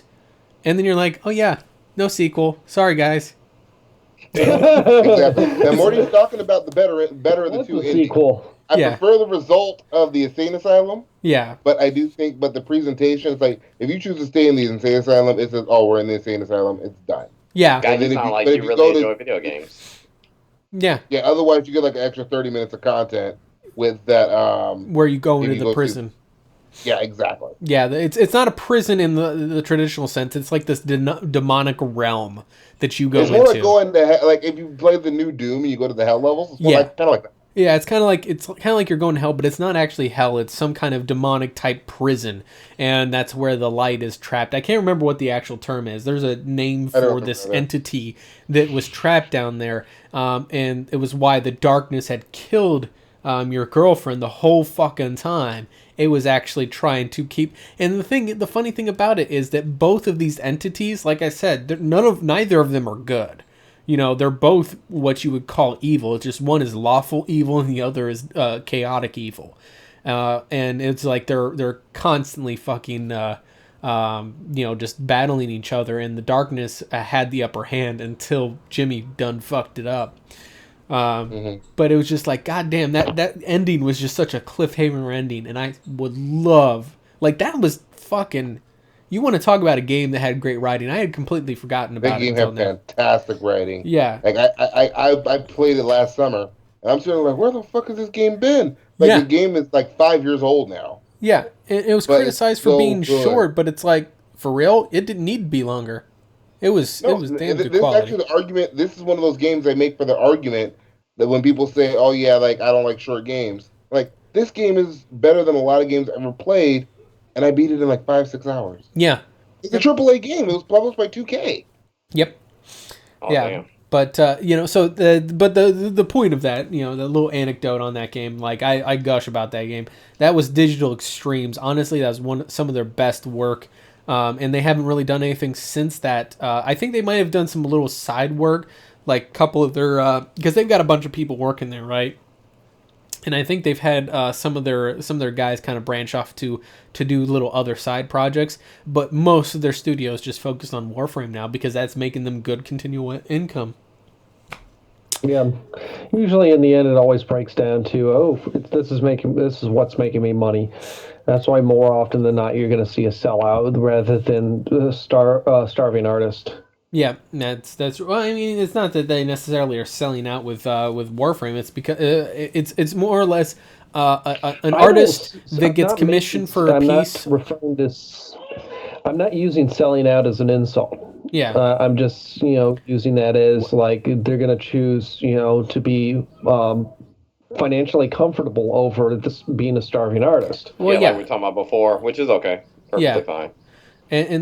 But so bringing it back though, that obviously Warframe or Digital Extremes is an independent developer, and I mean they have some deep roots. They are not new on the scene. I mean, they got their fame by co-developing Unreal and Unreal Tournament. So they go way back. I'm trying to remember the name of the fucking group that came up with the Havoc engine and the Unreal engine. And why is my brain not working? Evolution Engine is what they have now. Oh yeah, that's theirs, but they co-developed who did Unreal? God damn it! It's the one Unreal Tournament, Epic. Epic, that's it. Epic, yeah. Oh. They co-developed Unreal and Unreal Tournament with Epic Games. Which Epic owns the IP for it, but Digital Extremes was a major part in the making of that game. And that's where they got their start, and they've remained independent since then, and they just kind of did freelance work, right? They would just get they would make AAA games that were published by like 2K and the like, but then they would just essentially they would kind of just do that freelance. They would never be like BioWare, for example, where BioWare is owned by EA. They are permanently a AAA development studio. They are always going to be AAA. Yes. That's more proof that quality doesn't define AAA versus indie. Because indie studios can make like AAA quality games. So that's right there. And that's the reason why I'm so critical of Star Citizen, is because it will go down in history probably as the largest budget independent game ever fucking made. Nice. Like I said, $147 million at the last time I checked, which was a few months ago. That's huge. I didn't know that level until this podcast. That is incredible. Yeah, and sadly it's going to be PC only, so your console guys are not going to see. And the thing is that they have some big britches on them. Like they are shooting for the moon for this game. Like that's the reason why that budget's gotten so high, is because they started off as just saying, hey, we want to make a little bit of a space sim, fly around your spaceship. But now it's grown to where they have like 4 or 5 different modules. They have a first-person shooter module. They have a space simulator module. They're that's a story the beauty of like indie, though, man. Like there's no limits. That's what people need to understand. There's literally no limits. You can take it as far as you want it to go. Exactly. But the problem with that is that you have feature creep. Feature The creep, game and will that's probably never come out. that has been my criticism of Star Citizen, is that they, for the longest time, they just, they're getting more and more money, and you just see the dollar bills getting bigger and bigger in their eyes. And it's like, all of a sudden, oh, now we want to do this thing, and now we want to do that thing, and it was just like, after you just keep adding features and say, well, we need more money. Why is the fucking money? And that's the criticism I still have. $147 fucking million, and you're still taking, letting people buy their way in.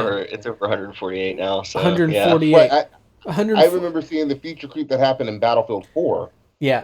And that game didn't have anywhere near the budget. They fixed it, and they just kept adding feature on feature on feature, adding new modes. Then after a month, nobody was playing them because you couldn't find matches.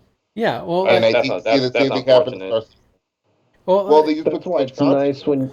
That's why it's nice when you've got a situation like, and granted, it still suffers from feature creep, but every once in a while, Digital Extremes will rebuild the evolution engine for Warframe. Yeah. You'll see it every few years. There'll be a large major update that comes out for it, and the game will have the engine will operate differently for you, and there'll be a lot of features that will be removed or added in, just generally swapped out, not just stacked on top. Well, they have multiple layers to it, right? So they've first done several UI overhauls, but then they've also done the thing that they've been doing kind of as a continual process, is updating their assets in there. Like, for example, they've been replacing a lot of the texture assets with PBR, or physical based rendering textures, so that now the actual metal looks like metal, plastic looks like plastic. They have more realistic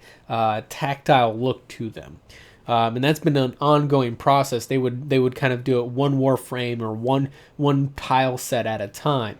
But then they recently actually overhauled some of the background engine mechanics to it, if I remember right. Like they had actually upped the system requirements, added new features in there. I think that was probably 2-3 months ago. That's been it. Well, that one's actually closer to 6 months. I noticed when I was running it on a lower spec system, where I had a significant frame rate drop, where the game was hitting like 120 frames, and all of a sudden I get this update and it's running at 70.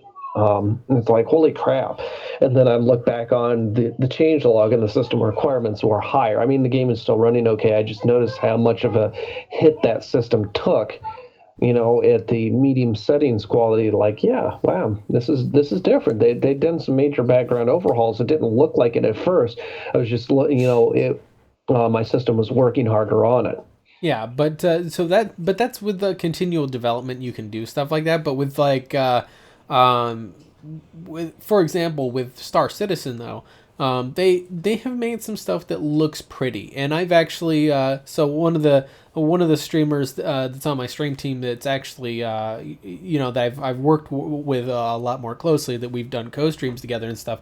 Anchor 654 is actually she actually got has a large amount of her following base is actually based around Star Citizen, and she does a lot of streaming on Star Citizen, and so it's kind of been Kev the Gamer is now a meme. He's the RGB gamer. Yes, Xaiphen, that's correct. But yeah, so she's done a lot of streaming on Star Citizen, and I've actually talked with her a lot about, because she also follows it, and also Jeremy. Obviously he's a backer of the project, and I've talked with him about it, and both of them, kudos to Cloud Imperium Games. They've actually opened up the project where now you can actually see progress. That was one of my big things, is that you never saw any progress. Like, if I'm backing a game, I'm a fucking investor in your game. I want to know what the hell you're doing. Yeah. How are you spending my money? I look at it as a business transaction. Like, yes, unlike in a traditional investor, I know that I'm not going to be getting money off of the sales or whatever. Okay, I can buy that. But my return on investment, therefore, since I'm not getting the money back on sales, is I am then wanting a good game as my return on investment. I want to therefore be able to check in and make sure that the return on investment is on track. And that's something that previously Cloud Imperium Games was kind of shady about. Like, you never really knew what they were doing. They were like, oh, we might have this module done in, somewhere in blah, blah, blah. And, and trail off. Now they actually have their fucking project timelines, like detailed charts and roadmaps all put out publicly. So they've actually become more transparent. And they seem to no longer be adding new features. I think people started calling it vaporware. Yeah, people were, because they just kept adding stuff. They've stopped adding features from what I can tell. Now they've got it kind of solidified. They kind of have it going where they have it set where it's going. They've hired big name voice actors and shit in there, which I'm kind of like, what? But whatever. So they're actually they actually seem to be solidifying it a lot better. So a lot of my criticism that I had for it previously is unfortunately kind of, or not unfortunately, fortunately, it has been dispelled. There are still some criticism. Star Citizen? Yeah. There is still some criticism I have left. The fact that it's been in alpha for 5 years. That's 5 years in alpha. Which their argument, of course, is, well, we're doing something revolutionary that no one's ever done before, and we're building everything from scratch, so it takes time. And I can kind of sympathize with that, so I've been not as critical on that point, because... But it'd be easier if you couldn't tell they were milking it a bit. So. Yeah, like, it's like, I would be lenient on that one. If you weren't still selling people the crowdfunding shit, where essentially you have to pay for access to the game. That's where I kind of am. I'm like, I feel like that you're taking your time on the game, because at this point you're making money to make the game. Yeah. You're not making money for the game. You're making money just to make the game. Why would you have any incentive to finish it? That's kind of the way I look at it. And No Man's Sky is not comparable to Star Citizen. Look up both games. Don't even compare Star Citizen to No Man's Sky, Grim, unless you've actually looked up both. You ask anybody who's played Star Citizen and No Man's Sky, and they'll be like, yeah, not even the same game. No Man's Sky to me is like cell shaded crap. It looks bad to me. It's probably closer, especially with the new update to Elite Dangerous. And shout out to Paragon Nova. My headphones do have RGBs. Yep. I'm just throwing that out there. Yeah, he does have RGB headphones, but he doesn't have the RGB monitor. We're gonna get him some. Do they make those? Well, what you'd probably have to do. No, yeah, they do. They have the ones that have the backlighting, right? They have like RGB lights in the back that will like. Yeah, that's what we need to do. We need to get Kev some. When they make a reasonably priced 4K ultra wide 144 hertz monitor with G-Sync and RGBs, I'll think about it. I think the only thing that doesn't fit there is the reasonably priced segment. Yeah, you're not going to find that reasonably priced. What you could do, Kev, is just get yourself some RGB strips, slap them on the back of the monitor, and so that way it just kind of casts light on the wall behind you. That would work, and then you could have that set up. So in any case, though, my ranting about Star Citizen aside, one of the things about indie development, and I'm going to actually change the topic on there since now we're no longer talking about whether or not AAA publishing has a place anymore. It doesn't. Short answer, it doesn't. Get it out of here. Yeah. AAA development can go away. I think the main thing about AAA development is that yes, it does give you it gives a guaranteed avenue for having a large vision of a game completed. Here's the thing. However, when you go into that, you have to worry about your vision being compromised by the person you're getting the money from. Yeah, by greedy people who don't want to take risks. That's the big thing, is that they don't want to take risks, and that's what you see. Mostly, you see it from AAA studios, right? Like BioWare. Mm-hmm. They don't take risks. I think Inquisition and Mass Effect Andromeda. Yep. Well, more so Inquisition. I think than Andromeda. I actually think making Mass Effect open world was a risk. Yeah. But in some ways, it was actually good for the series. Well, yeah. I don't know, because I don't think it was much of a risk, because Yeah. everybody's in the open world and they see Yeah. how successful it is. So Yeah. Right, so- but that wasn't Mass Effect. Well, True. so here's the thing: is that first of all, they're following a trend when it comes to Yeah, open they are. world. They're totally following that. I think that there were risks that they took, but I don't think that doing the open world thing was a risk because they've already done it before, right? Inquisition was already an open world game. People didn't complain about the open world per se. They mostly complained about the fact that the hinterlands was too big. So obviously with Andromeda, they've made it a little bit better paced so that now you're not spending 40% of the fucking game in the first zone. Because it's not really open world, right? It's zoned. And most of these open world games aren't really open world. Most of them are zoned.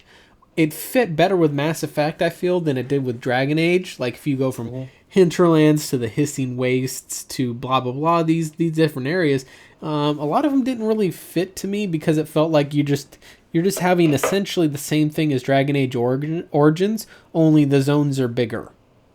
Right? Right, but I think the Dragon Age Origins did the zones better, though. And that's the thing that I miss about Origins. I miss the way they did the level design and the way they did the storytelling in Origins, which neither of the other two Dragon Age games do anywhere near as well as Origins Well, did. I mean, when you look at... Even Awakening didn't do it as well as Origins did. When you look at a truly open world game, you look at, like, say, Elder Scrolls is probably the best example. Because Elder Scrolls, the entire map is all connected, right? You go from one side of the world to the other side of the world without, ever going to a different zone. Yep, GTA is like that also.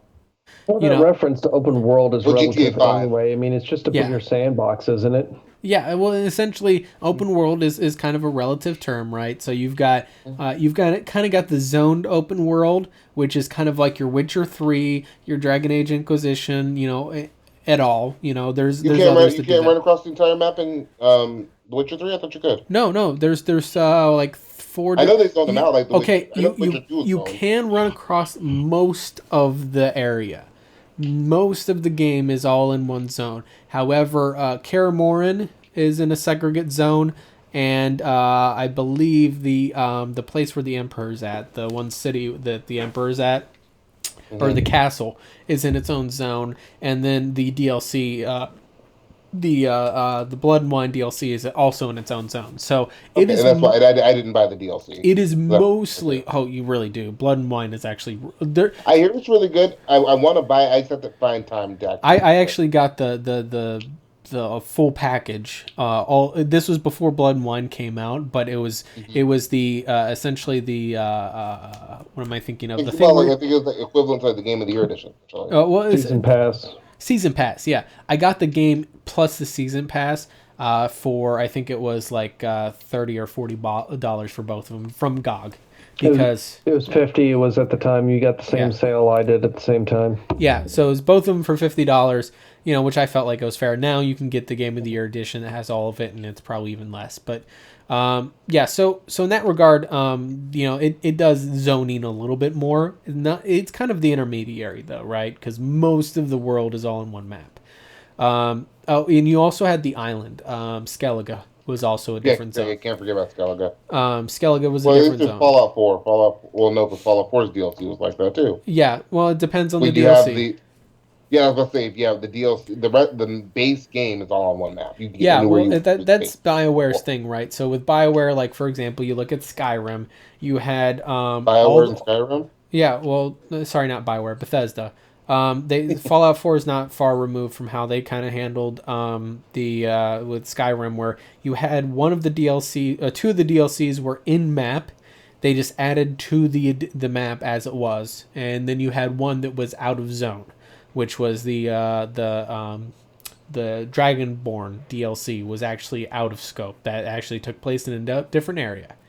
But yeah, so I feel you might know that more than I do because I'm not big on the Elder Scrolls games. I prefer Fallout. Yeah, well, they have a formula to it. But here's the thing, though, is that kind of going back to the AAA thing, is that, I feel like that when you are a AAA developer, And I mean that as in a developer that is owned by a AAA publisher, not a freelancer. I feel like that a lot of times they become the corporate leadership. They start reflecting the corporate leadership, and therefore they start kind of becoming more of the by the numbers instead of actually passion for the game. Right? Yeah, sure. So basically, this is what's wrong with new BioWare. Yeah, well, and not to say that there are not developers in BioWare, individuals that are passionate about making games and really want things. Don't conflate me talking about BioWare as a corporation, as a company entity, with me talking about individuals that work for BioWare. Yeah, I'm certain there's a lot of developers there that have passion and wanna just do it for the art, that sort of thing. But BioWare as a corporate entity is not that way. They are a by the numbers developer at this point. Whereas if you take Devolver Digital, what was the group that I just looked up? Crow Team, right? The Serious Sam. Crow Team is actually I think they're independent. I'm trying to remember. I actually can't. Well, whatever. Digital Extremes, they're independent. We'll just go with them because they're easy. Digital Extremes, they are making their money. Yes, they are, and they obviously make a lot of decisions to benefit that and make them more money. But when it comes down to it, they are not a by the numbers developer. You can tell they are by the feels developer, right? Whenever you see like Steve Sinclair, like when you see him, he's the creative director of the game. Like, dude gets super fucking excited, tweeting out whenever he's doing some, like, little goofy development thing. Like, I just added volumetric lighting to this area. And the guy is genuinely excited about just creating stuff. I love stuff like that. You know, like, and he's been around the block for a long time. He is a veteran developer. He's not new. He's not green. So you'd figure most people would be kind of burnt by the time he gets his position, which that's something that's amazing. You know, criticize Digital Extremes for a lot of things, but the fact is that a lot of their developers there are just genuinely happy to be doing the game. Like he puts it many times, it's a labor of love for him. Whereas, you know, I'm certain that there's another person in the company in there that helps try to counterbalance him by saying, well, how do we monetize it? You know, tries to steer his sometimes probably aloof creative mentality and tries to steer it in a more monetary frame, right? I'm certain that that's probably a thing that happens. But you still, for the most part, they are a by the feels game maker, right? And I think that that's probably the benefit of indie development is you get people that genuinely give a shit about the games they're making. They genuinely want to do something. They have, like what was it saying, Nick, you were saying before? Like you just have that feeling in your chest and you just got to get it out type of thing? Yeah. The creative bug, as I called it. Yes. Yeah. Once you get, if you're a creative person and it's in your heart and your mind, you got to get it out. You got to get it out there, and it will eat at you until you do. And that's what a lot of, like you were saying with BioWare, I'm sure many of their developers, they're just going to work. It's a 9-to-5 thing, but I'm sure they're passionate about what they're doing and stuff. But at the end of the day, BioWare as a corporation says, hey, you can't do that. There's certain constraints. There's an SOP. There's a standard operating procedure that you must follow when making this game. And so you see a lot of developers, like I was saying before, that they get tired of that. They're like their creative juices are not being, unleashed upon the world, and it just gets pent up, and they get tired of that. And if they in a position to go indie and willing to make those sacrifices, that's when they do. But sadly, the great majority are not in that position to do that, and they're working for these big AAA studios, following someone else's vision. As constrained as it may be, it's a job. Many of us are in that position. It's a job. We go to our jobs, and some of us actually hate our jobs. But because we're in the system, in the society, that we live in, you have to make money in order to live. And, it's sad. But yeah, what it is. Yep. It is, yeah. But yeah, so in any case, we're going to go ahead and start getting it winded down here. So we'll go ahead and go to our final thoughts, and we'll go ahead and go back to Nick. Give us your final thoughts, any shilling, all that good stuff. Go for it. Yeah, so my thing is, man, I call myself the king of indies, mainly for fun, but really, with independent games in general, I really gravitate towards those games more, not because it's the niche thing. A lot of people, they'll get into indie games because it's the new, hotness, it's the niche thing. I've been this way, really. It's because, with independent games, it's like you get, for me, many times you get a real game, like there's so much more substance. It's just not like makeup. You know what I'm saying? Yep. It's like an ugly girl, man. It's like you could put makeup on her all day, she's still gonna be ugly. But a true beautiful woman doesn't need makeup. So it's like that for me. And so I just want people to give independent developers games a chance. Like when you get into the indie scene, man, it takes you beyond games. It's like you see the heart of these people. You see, that they really do love what they do, and they're, like you said before, they're putting out developer diaries. You get to know what it takes to make the game, and the struggles they go through and stuff, and you become able to not only appreciate the game more, but appreciate them as people. You know what I'm saying? So it goes deep for me when it comes to indie games, and that's why I call myself the king. But yeah, that's all I gotta say. It was definitely great being on the show and talking about this with you guys, because this definitely is, my passion for sure. Absolutely, we definitely see that. Travis, final thoughts. Indie games are generally what I play most of the time nowadays. Whenever I do find the time to play a game, just because oftentimes they have less time constraints. I have to put in less time to get more reward out, and maybe it's due to that substance. It's very dense, I find, in indie games. But yeah, I think that I'm glad they've become more of a thing. Right? I'm happy for the popularity. I can't be a hipster, but whatever. Well, you can't be a hipster with that attitude. Yeah. and that's Kev giving his final thoughts there. Anything else? Anything else to say? And moving on. The peasantry. Oh, the peasantry. Okay, that's Get up. Stop looking at porn. Kev, stop looking at fucking porn. Look at the camera. Look at me. Look at the camera. Look at the fucking camera. Turn over here. Give me some eye contact, and give us your final thoughts. Final thoughts. Play Halo Wars 2 on Xbox because PC's dead. It's a really good game. It's a fun strategy game. It just sucks that it's dead on PC. So when we're dissing on AAA, he's of course going to plug a AAA game. Of course. I like AAA games. I don't like AAA game studios, but I like a lot of the AAA games. I like the uniqueness and the different things that indie games do.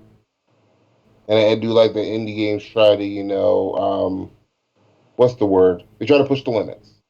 Yeah. And I think we need both, especially because a lot of these AAA games are so cookie cutter these days. Mm-hmm. So when I see a good AAA game, of course I want to recommend it because most of the AAA games that come out these days are ass. It's the same reason why I say I've been playing 3 games all year, for the most part: Halo, Gears, and Mass Effect. Mm-hmm. It will continue. Mm-hmm.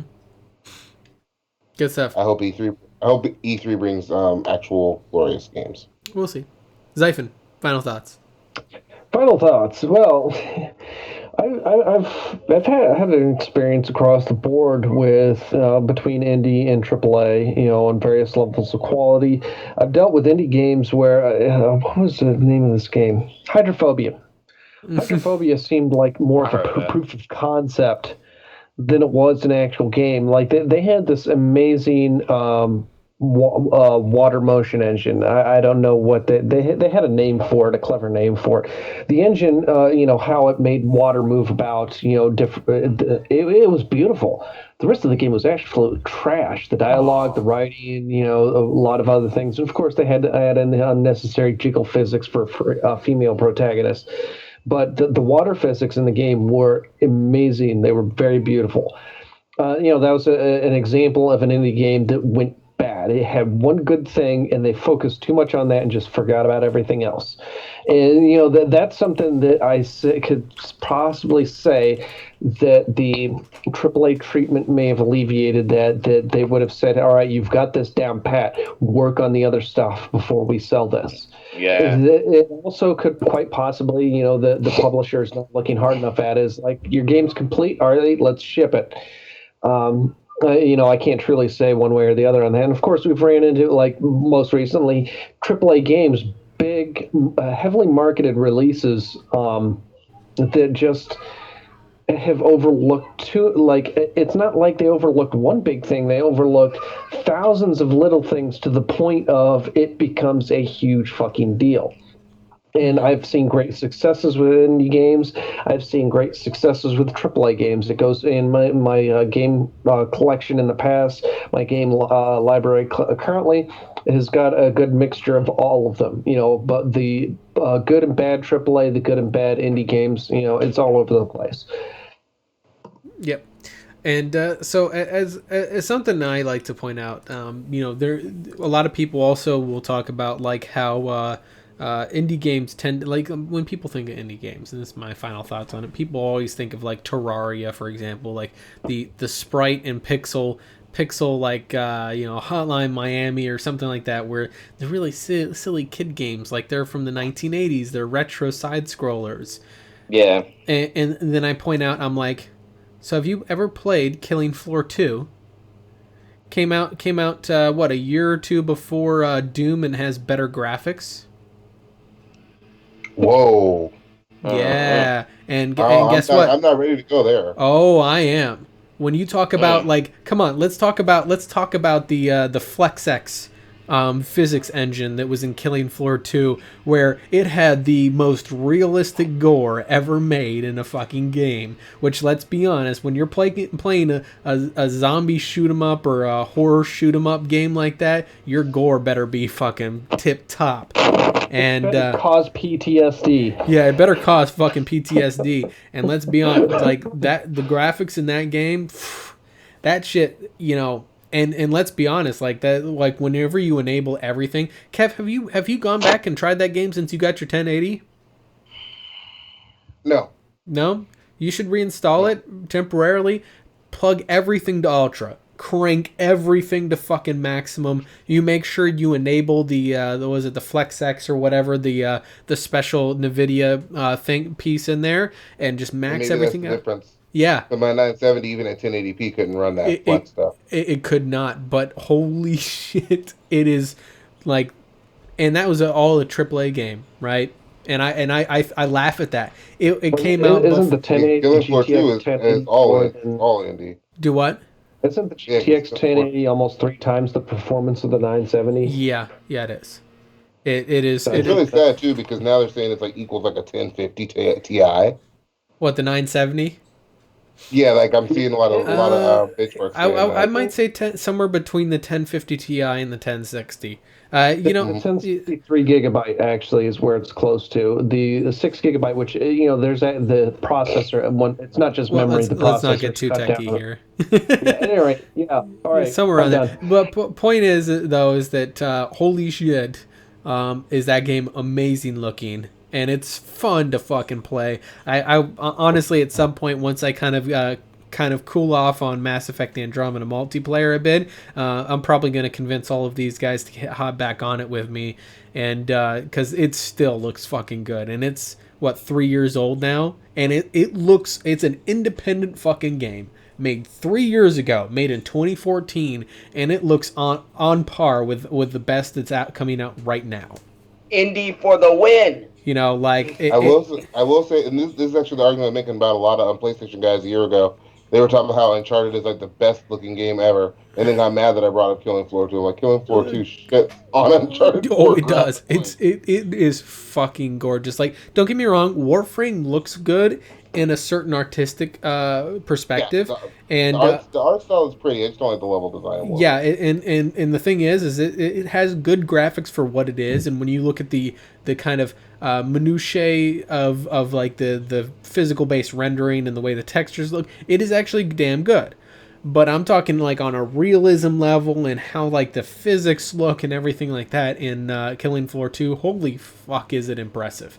It is amazing looking, and it's a fun game to play too. It's challenging as shit, and it's fun. Killing Floor 2 sucks on PlayStation 4. Oh, of course it does. Why would it be good? Like it can't do half of what Killing Floor has. Like, yeah, I tried it on PS4, and I haven't tried it in 60 frames or above because I don't have those capabilities right now. But even I could tell that this game should be running smoother. Yep. It just totally turned me off. I couldn't bear it. And that's unfortunately what happens. And that's a lot coming from me because, like I said, 30 frames is basically where I live on the consoles, and even I could tell it should be moving smoother. It's like, that's because, and that's what happens when you have a developer that makes things first and foremost for the PC, and then ports it to console.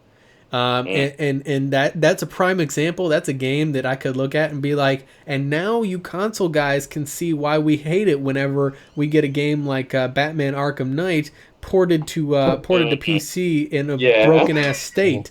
It's because how about 7 Days to Die is a better example. Yes. Did they ever fix that up, Kev? Did they ever fix up Batman? Yeah, they did. They fixed it. Okay. It took them what, like 6-7 months? 6 months. Yeah, 6 months, but it plays gloriously now. It's not even negative on Steam anymore. Nope, no, it's not. If you look at overall, I think it's mixed. But if you say recent is positive. Oh, is it? Okay. But yeah, so in any case, though, kind of my final word on there is like, you can't judge a book by its cover. Like, just because it's good or bad quality does not mean that it's inherently, or if it's kiddie or if it's realistic, it's hyper realistic, does not therefore denote it's indie or AAA. Like I said, Killing Floor 2 is indie.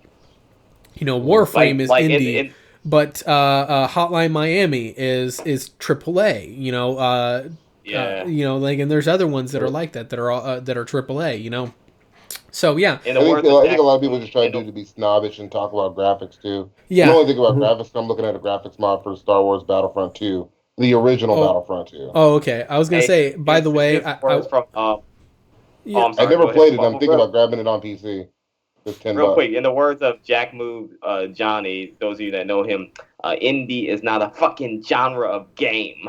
No, it's really not, and it gets used that way though. It gets used that way a lot, right? Yeah. And to address Paragon's question on there, that it was kind of off topic from what we were talking about. So fair warning, if you want to hop in the chat here and ask a question, we try as much as we possibly can, even though we get distracted, we do try to keep on the topic of whatever the theme of the podcast is. So that's why I kind of ignored your question for the most part. But yes, we've heard of the new IP that BioWare's coming out with. At this point, there's absolutely no fucking information on it, and I'm not going to speculate on what it is or is not. And I'm not going to talk about that fucking game until we actually get some solid information. But you have like 200 hours into that game. No, the new IP that they're coming out with that people are saying. It was a shot at Mass Effect Andromeda. Oh, yeah. But no, like I'm not. I don't like spreading rumors. And Wave Ben, who popped in here earlier, is well aware of how the Pixel Crashers tends to go with rumors. Block his ass. You block his ass now. No. It's nothing bad. Block him or I block we you. tend to deal with what's tangible, what's here. And on that note, for our shilling for the week, hi, we're from the Pixel Crashers. We're a bunch of people that like to actually have enjoy games and like to talk about things in a reasonable and rational way, which means games over plastic. Yeah, we're not fanboys of a hardware platform. We don't shill for a fucking company because they made a game we like or made a console or whatever we like. You make a good game, we like it. We'll say it's a good game. If you are a shitty person and make a good game, we'll say the game is good, and then we'll call you shitty in the same words. You don't get any passes. You don't get any free passes for anything.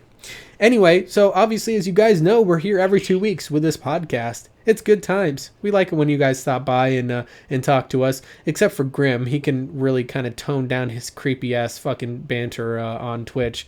For real, bro. It's a little weird.